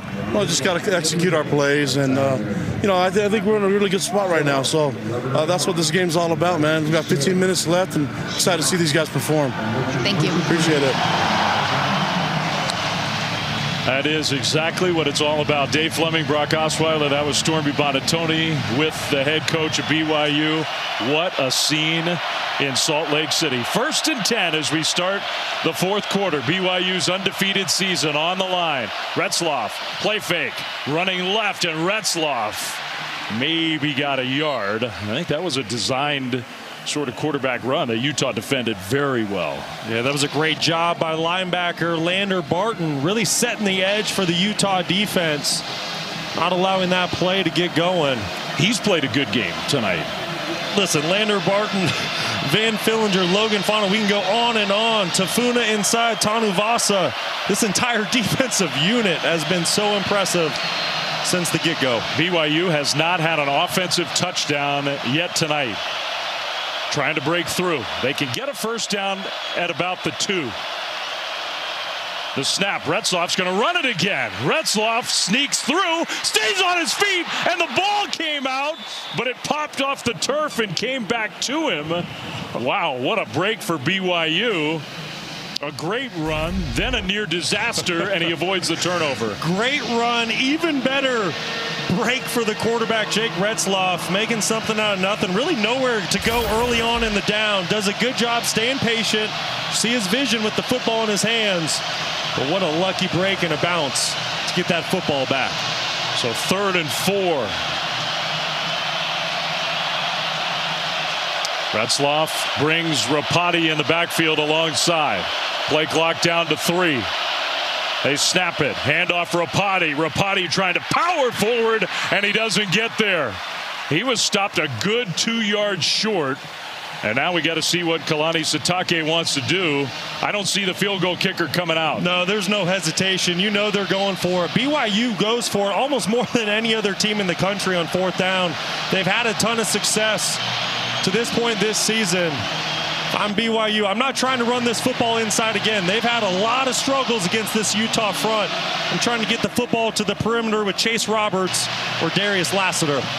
Remember, only one timeout. Play clock down under 10. Retzloff, quick snap. Rapati straight ahead, dives forward. I don't think he got to the goal line, but he will get a BYU first down.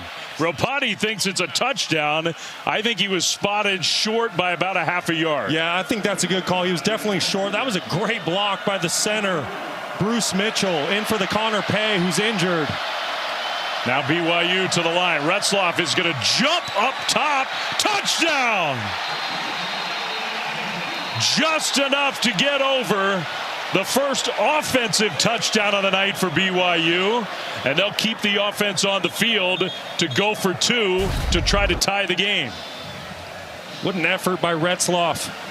Great surge by the Utah front to really kind of make that play go nowhere. But Retzloff goes over the top, gets the football across the goal line for the touchdown. We do have an offensive lineman down for BYU. So while the Cougars get organized, we'll step aside very briefly.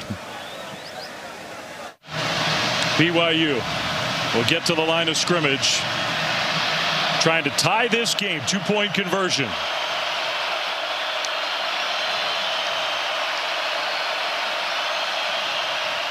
Retzloff throws, and it's intercepted.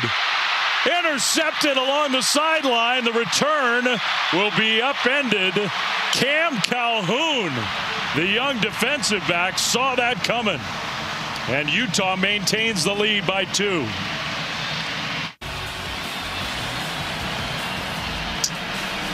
Man, Alex Smith is really fired up for this game, isn't he? Oh, that's not Alex Smith. Where are the old Alex Smith? I hope Alex Smith is watching. Biggest crowd in stadium history. And they are fired up. Utes lead by 2 with 10 minutes to go. Standing room only, sold out. Every seat sold. That guy knows his role. Yeah. He knows it's the 4th quarter, crunch time, trying to get this crowd back involved in the game. And what a huge series here for BYU. Retzloff took the Cougars 95 yards last time they had it. Little play fake on 1st down, going deep left side, and it'll be incomplete. Intended for Darius Lassiter. That was pretty good coverage by Smith Snowden. And now what? I don't think a flag was thrown. No, that was a really good job in coverage. Got a little bit handsy at the end, but like I said, good coverage downfield. Getting a little chippy, emotions running high. Guys know what's at stake. Now 2nd and 10. Little jet sweep style play, and Utah was there. Marion goes backwards. Some of those worked early in the game. And it's Lander Barton once again. Just doing a great job setting that edge from the linebacker position, forcing the play back inside, not allowing Marion to use his speed, setting up an extremely critical 3rd down for the Cougars. Maybe playing the best game of his Utah career. Yeah, just unbelievable performance by the linebacker tonight. 3rd and 11. Another one of these substitution situations. Play clock winding down. Can they get it snapped? BYU does. But it's a low snap. Retzloff picks it up and then loses it. Ball came out again. He was going down and the ball came out a second time. I think BYU got it back.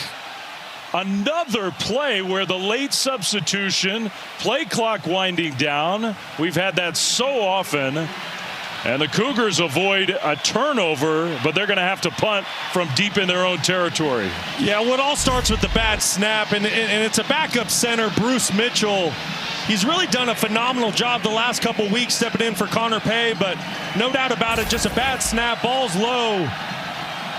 And BYU's very fortunate to get that football back and have the opportunity to punt. Try to angle this punt. It is a fair catch. Great field position, though, for the Utes. Singer makes the fair catch signal, and Utah's offense starts close to midfield, leading by 2 with 8:37 to go.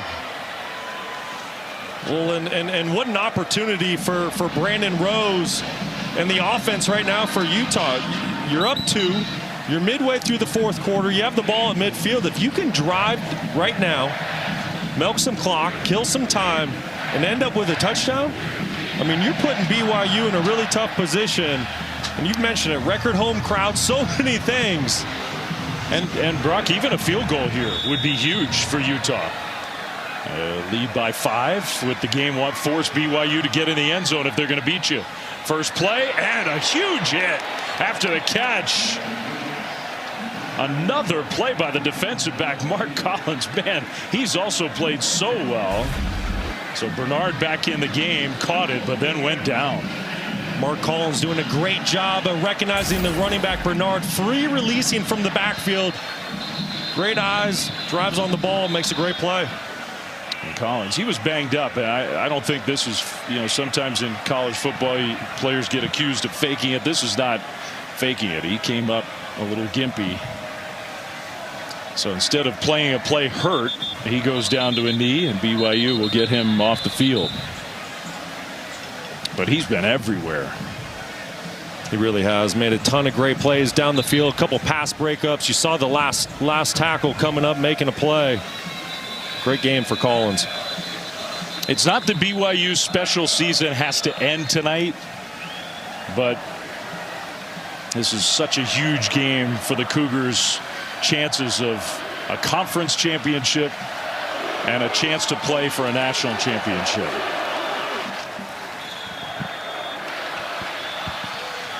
So 2nd and 11. Tight end in motion, and Rose, a designed quarterback run. Rose got a yard or 2, got pursued from the backside by the linebacker Glasker. Another 3rd down and long coming up for Utah.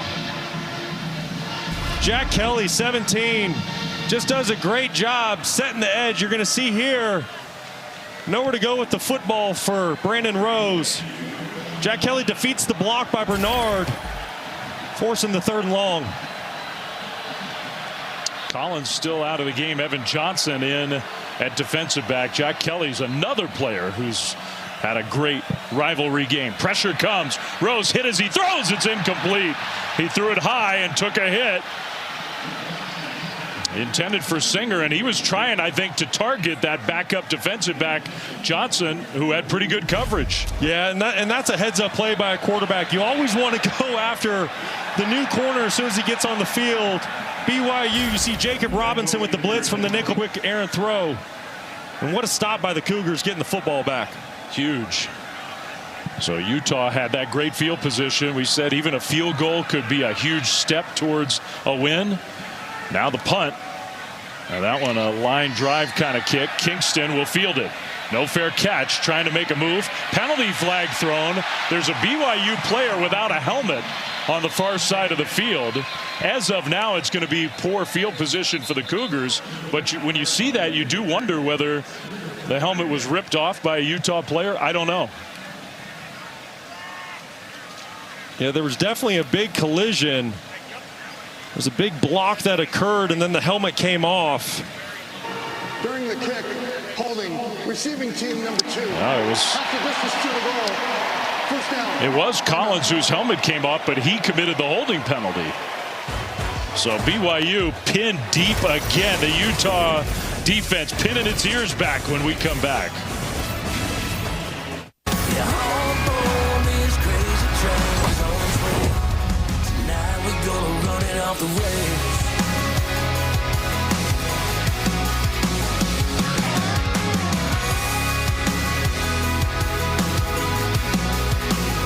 Such a cool scene tonight, what this rivalry is all about. And BYU is going to run the ball right into the line of scrimmage, starting this drive from their own 4. Now under 7 minutes to go.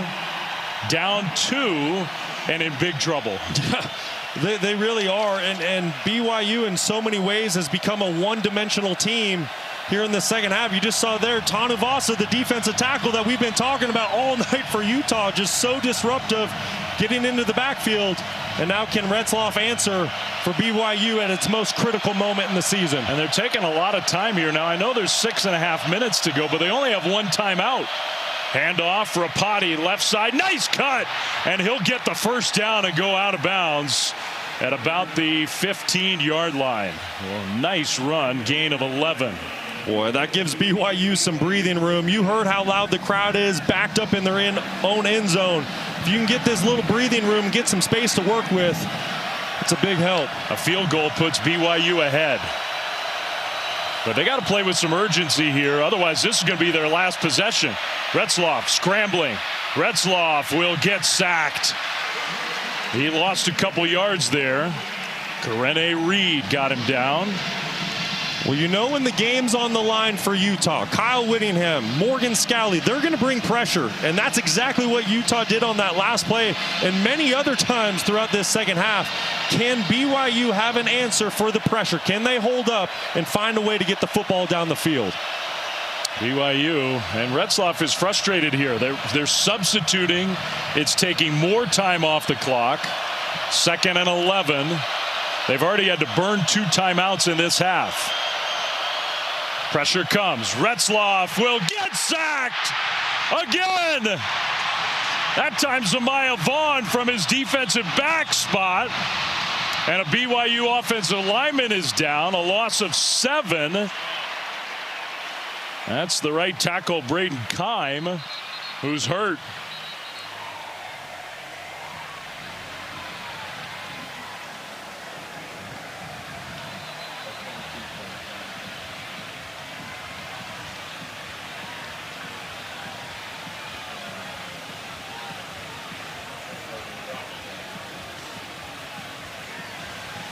Keim will get up with some help. Already missing their regular starting center, Connor Pay, and now it looks like Braden Keim is going to miss. We know he's going to miss a play, but we don't know if he's going to be able to come back in this game. Yeah, the right tackle's had his hands full tonight. Van Fillinger, Logan Fano playing great games. You see his ankle just getting rolled up on just a really ugly shot. So Isaiah Jota comes in for him in a very bad spot. Great play design on that 2nd down by Morgan Scalley, bringing a corner pressure. One more than BYU could protect. Retzloff is going to have to be able to diagnose the defense, see where the pressure's coming from here on 3rd down. Clock is rolling again. Pressure initially picked up. Another batted ball. Utah got another one. I think that's 6 tonight at the line of scrimmage. Incomplete. This time, Karene Reed. It's 4th and 18. Well, and you see why he's so fired up, because he's the one that blitzes from the 2nd level. You're going to see him shoot right down the middle, and the running back goes to pick him up. But Karene Reed does a great job with his hands, avoiding the block by L.J. Martin, gets his hands up to create the deflection. And now BYU, with only 5 minutes to go in the game, is put in a really tough spot. Really tough spot. They would love to have those extra 2 timeouts, but they don't. Fair catch right around midfield and actually in BYU territory at the 49-yard line. So the Utah offense has a chance to put this game away right here and right now. And when we're done, SportsCenter follows us. Chris Fowler, Kirk Herbstreit, giving their perspective on the playoff implications of all the SEC games today. Our CFB insider, first projections of the upcoming bracket ahead of Tuesday's reveal. You got NFL news and much more. Stan Verrett, Steven Nelson getting ready for SportsCenter when we are finished. 4:55 to go. BYU, their undefeated record, the last undefeated team in the Big 12 And that's on the line big time. Bernard, handoff straight ahead. Bernard gets down to the 45. You do have the 2-minute timeout plus the 1 BYU timeout.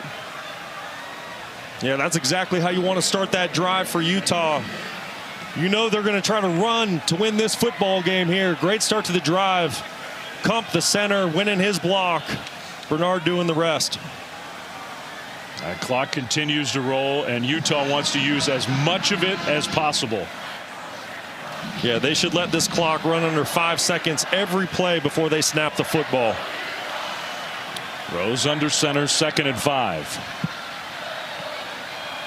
And he went the wrong direction. Somebody did at least. Bernard gets the ball anyway and gets close to a first down with that surge.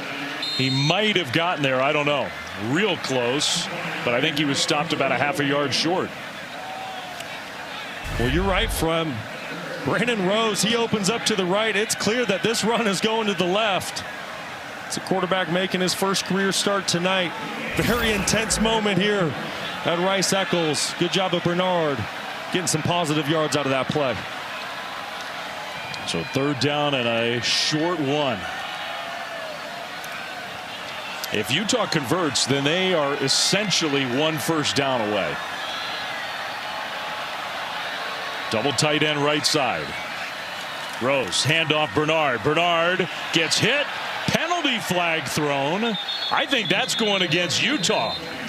So that's huge. Offense number 82. Wow.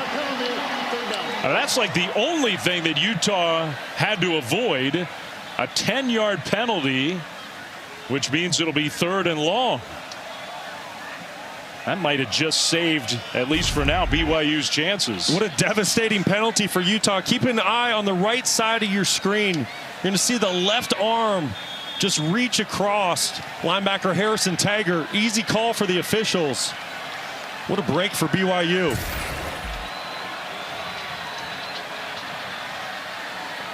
So now with the clock rolling again, from right around midfield, it's 3rd and 11. And you wonder whether Utah will dare to put the ball in the air. Rose is going to throw. Out on the short right flat, a catch and a stop well short of the first down. Short of the 45-yard line. Singer got stopped. And I would think the way this game has gone that Kyle Whittingham is going to punt and lean on his defense to win this game. Absolutely. Now he'll probably let this clock run all the way down, maybe even take a delay a game because it really won't affect the punt. But that's exactly right, Flem. He's going to send his defense out there on the field and make Jake Retzloff and his offense drive against a defense that's playing extraordinary tonight. And his punter, Jack Bomeister, has executed in this part of the field. He has pinned BYU deep. That's going to be huge here because a touchback would really change the whole scenario of a final drive.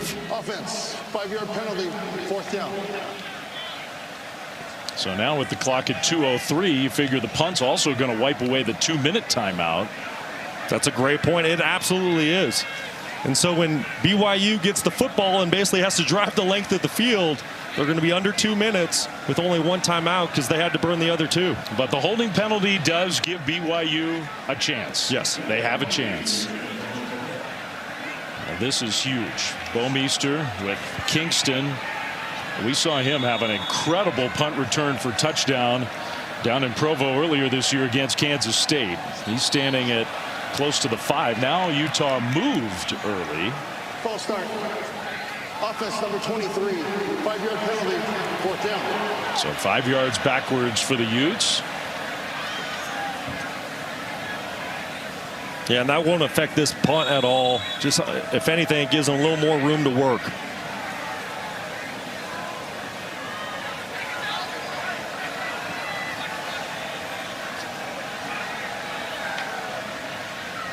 Bomeister. Kingston, fair catch at about the 9. Great execution by Utah. So there is officially our 2-minute timeout. Back for the conclusion of this rivalry game right after this.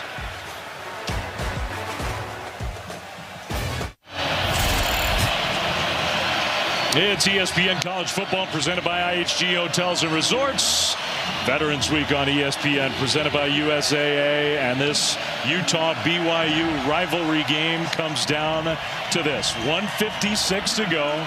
Only one timeout. The Cougars have to start at their own 9 in front of the biggest crowd in stadium history.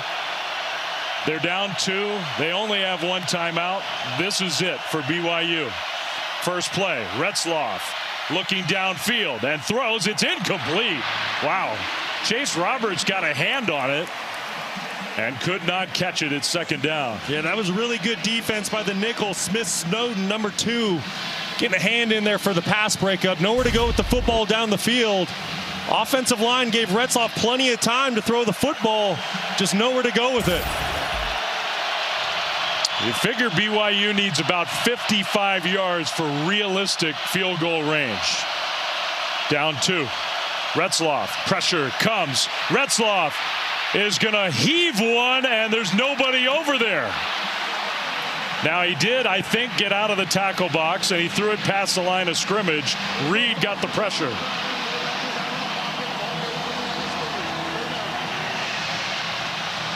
But now it's 3rd and 10. You got 2 plays to keep your undefeated hopes alive. These are the games and moments where legends are etched into rivalry history. Who's going to make the play? 3rd and 10. Pressure again. Retzloff slings one incomplete.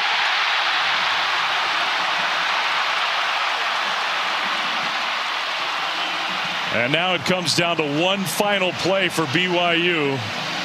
They need 10 yards to keep the drive going. Well, Retzloff is just running for his life, trying to find an open receiver down the field. Karene Reed, Tanu Vasa did a great job getting into the backfield, creating early pressure.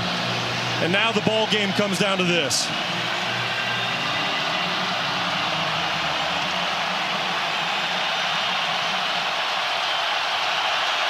Fourth down. Just a 4-man rush. Retzloff got away. Dancing around. Retzloff, and now they blow the play dead. So it was so loud, I think there was a timeout.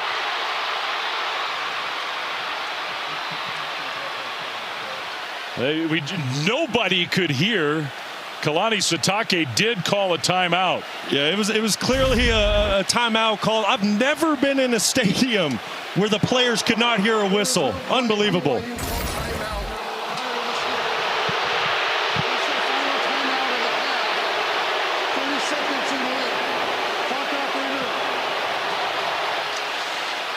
So Kyle Whittingham knows little heartbeat left for BYU. Just incredible. And you know Utah's going to bring pressure. And gotta have it moments. Kyle Whittingham, for 2 decades now, has brought pressure, and it's usually all-out pressure. So 2 things. 1, Jake Retzloff, where are you going to go with the football quickly if that pressure comes? And then if it doesn't come, you would like to see BYU chip the edges, give the offensive line some help for the quarterback to work. They'll put some time back on the clock. But for the moment, the time will be a factor if they can convert. But they got to get 10 yards for that to matter. Listen to Rice Eccles. My goodness. Well, and don't forget, you have a backup at right tackle going against Van Fillinger, who's played a phenomenal game tonight.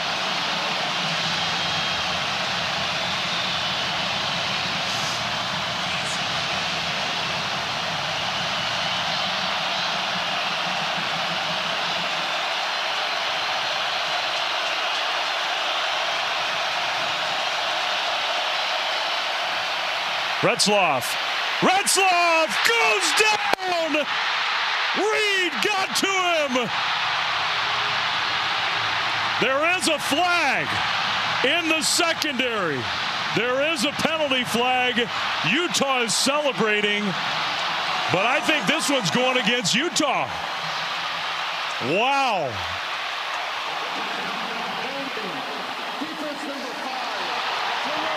Whoa. Whoa.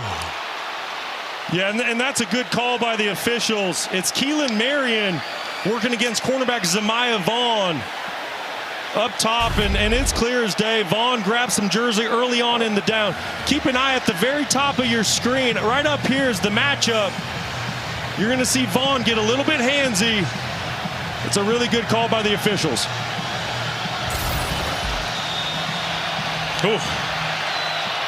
That gives BYU some life. Still got a long way to go. Retzloff scrambling right, and he'll throw, almost intercepted. Wow. Calhoun, who had a pick on a 2-point conversion when BYU was trying to tie the game, almost had another one. Well, Cameron Calhoun, just a true freshman, but when you talk to the coaching staff, they say he's very confident and he does not shy away from the big moments. The lights are never too bright for Calhoun. You see it on that last play, trying to seal the game, driving on the ball, trying to make an interception. 2nd and 10. 6 straight incompletions for Retzloff.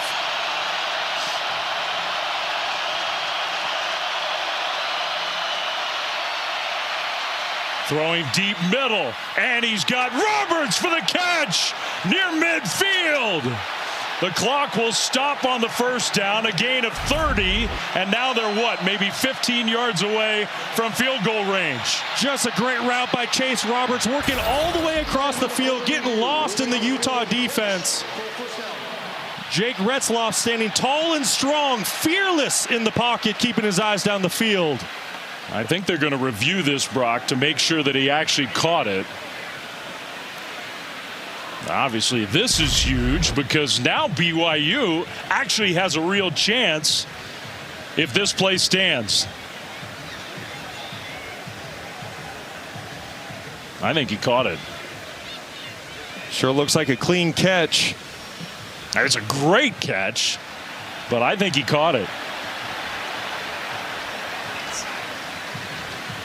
Now he has to have complete and continuous control of the reception. And it looks like Chase does. Hands are underneath the football as it comes into him. Yeah, what a catch that is. My goodness. But I think that's a catch. What a catch, what a throw. Great execution by the offensive line. We have Matt Austin still hanging with us late night. Matt, what do you think? Yeah, Dave, I agree with you and Brock. I don't see anything there to overturn. Looked like he got his hands under the ball, cradled it in his belly, rolled over. I think this is going to be this call will stand. Yeah, that's what I think. So if it does, Brock, 1:13 on the clock, no timeouts, but plenty of time. We got a field goal kicker with a good leg. Let's see one last time. I mean, I think he's got it. Yeah, I'm with you, Flem. I think that's a clean catch. Officials just want to make sure they're getting the call right. After further review, the ruling on the field stands.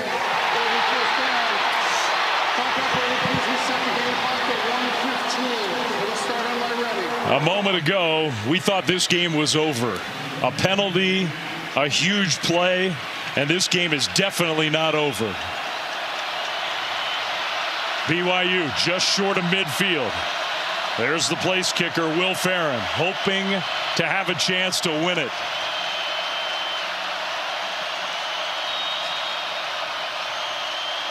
Retzloff throws, and that one is caught by Lassiter along the sideline. Plus he goes out of bounds inside the 40 to the 39, and now you're real close to realistic field goal range. Yeah, that's a great job by Retzloff, taking advantage of the very soft coverage up top by Cameron Calhoun. Calhoun pre-snap, he's basically off 10 yards and goes directly into a backpedal. Great throw and catch. 1st and 10 BYU. Amazing that they still have a chance. Play fake, they pitch it to the right and run the ball. There goes Rapati, upended down at the 25-yard line. A gain of 14. Now the clock stops to place the ball. Will BYU spike it, or will they call a play and run a play? Just phenomenal blocking on the speed option play. I expect BYU. Now a penalty flag thrown, and they moved. I mean, BYU has just, they've cost themselves so much in situations like this. Snap infraction. Offense number 63. 5-yard penalty. First down. Every yard is so precious. They've just been disorganized in these situations all night. Just get up and spike the ball. Yeah. Quit messing around. You're in field goal range. Either spike it, call a run play. You're in a good spot. Same thing happened at the end of the second quarter for BYU. Every yard matters now because you're trying to give your field goal kicker the best chance possible.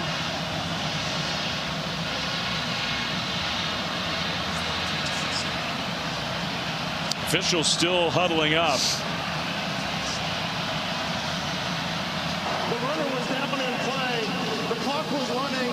The snap infraction occurred. This requires a 10-second runoff.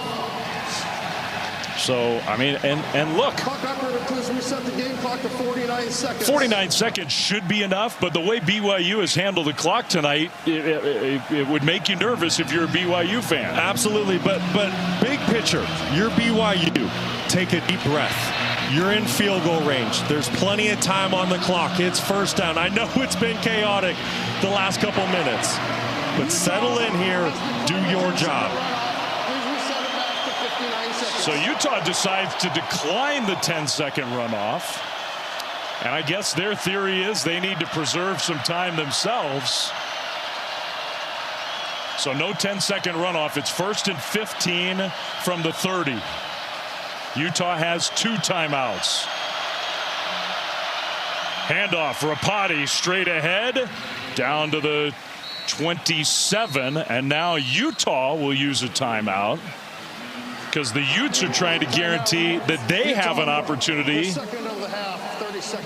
if BYU makes a field goal here.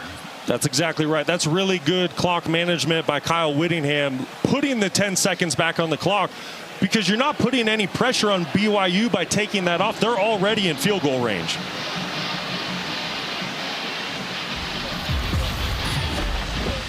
I mean, this is just remarkable. Remember, it was 4th and 10. It looked like Retzloff was going to get sacked.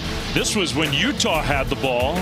BYU found a way to stop them. There was a penalty on that 3rd and short, which set up the punt. Then game's over, right? Retzloff sacked, game over. No. Penalty kept the drive going. Incredible catch by Chase Roberts.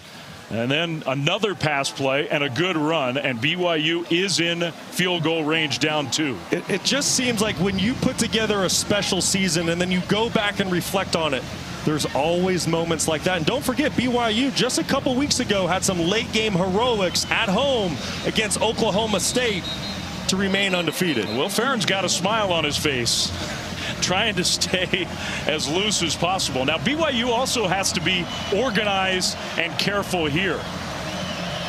They do, but they're really in control. It's 2nd down. There's 55 seconds on the clock, and you are in field goal range. Be smart with the football. 2nd and 12. Rapati, handoff, and Rapati gets tackled right at the line of scrimmage. And another timeout for Utah. 50 seconds to go. Tanavasa made the tackle. Utah has used their final timeout of the half. So now Utah is out of timeouts. If you're BYU, do you trust your special teams if you run the ball here to be organized, get on the field, you don't have a security blanket, and get the field goal off? Absolutely. You have to run the football here. You have to get that clock running. You just said it. Utah has no more timeouts. You have to bleed the clock. And there's plenty of time to get the field goal kicker out there, get that unit organized, and get a kick off. You know, this is something that you practice every single week. This is not new to BYU in this situation. Now, the question is, can they execute it in the most critical moment of the entire season? 3rd down. No timeouts on either side. 50 seconds to go. And what's going to go down as an all-time classic in the great long history of this rivalry.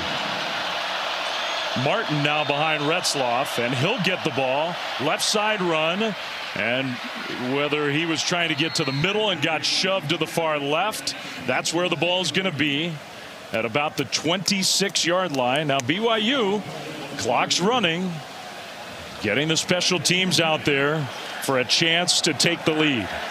And there's a tiny difference between play clock and game clock. Tiny. Will Ferrell's kicked one of 54 this year. This one, 44.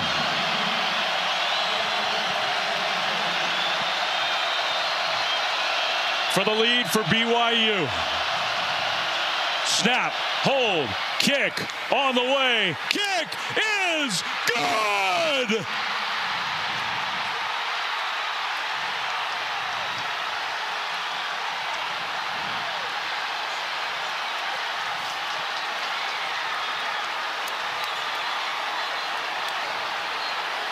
Only 3 seconds left. Incredible. The game was over. And somehow BYU, given new life, has a 1-point lead and is 3 seconds away from improving to 9-0. Amazing.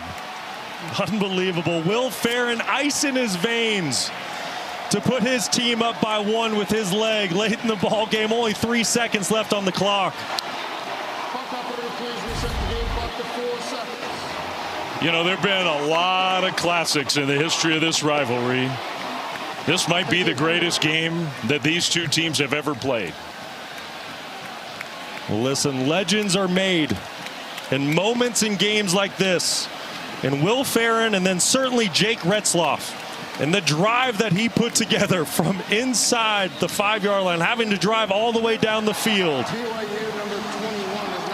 What an unbelievable job by the BYU Cougars. Ferrell just drilled it, by the way. As clutch a kick as you'll ever have. It has stunned the Utah players, the Utah crowd. The holding penalty that's going to be talked about forever between these two fan bases. A sack at the goal line, essentially. Game over.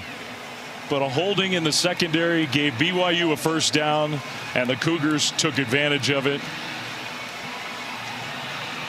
Absolutely incredible. 4 seconds to go. And a kick along the turf.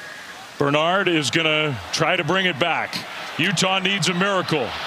Bernard cuts it middle. A penalty flag thrown. Ball is going to be pitched back. Play's still going. Now a throwback. Utah's still alive. Right side.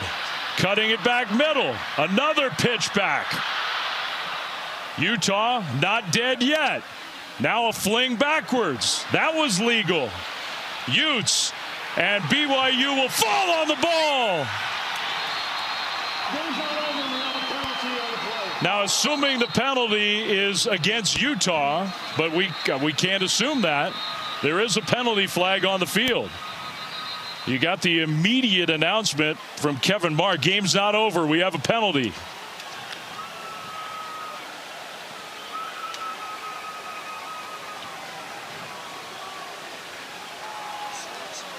Kyle Whittingham's walking across the field for the handshake. He thinks it's over. Unsportsmanlike conduct on the Utah bench. The game is over. Game is over. And a miraculous win for BYU.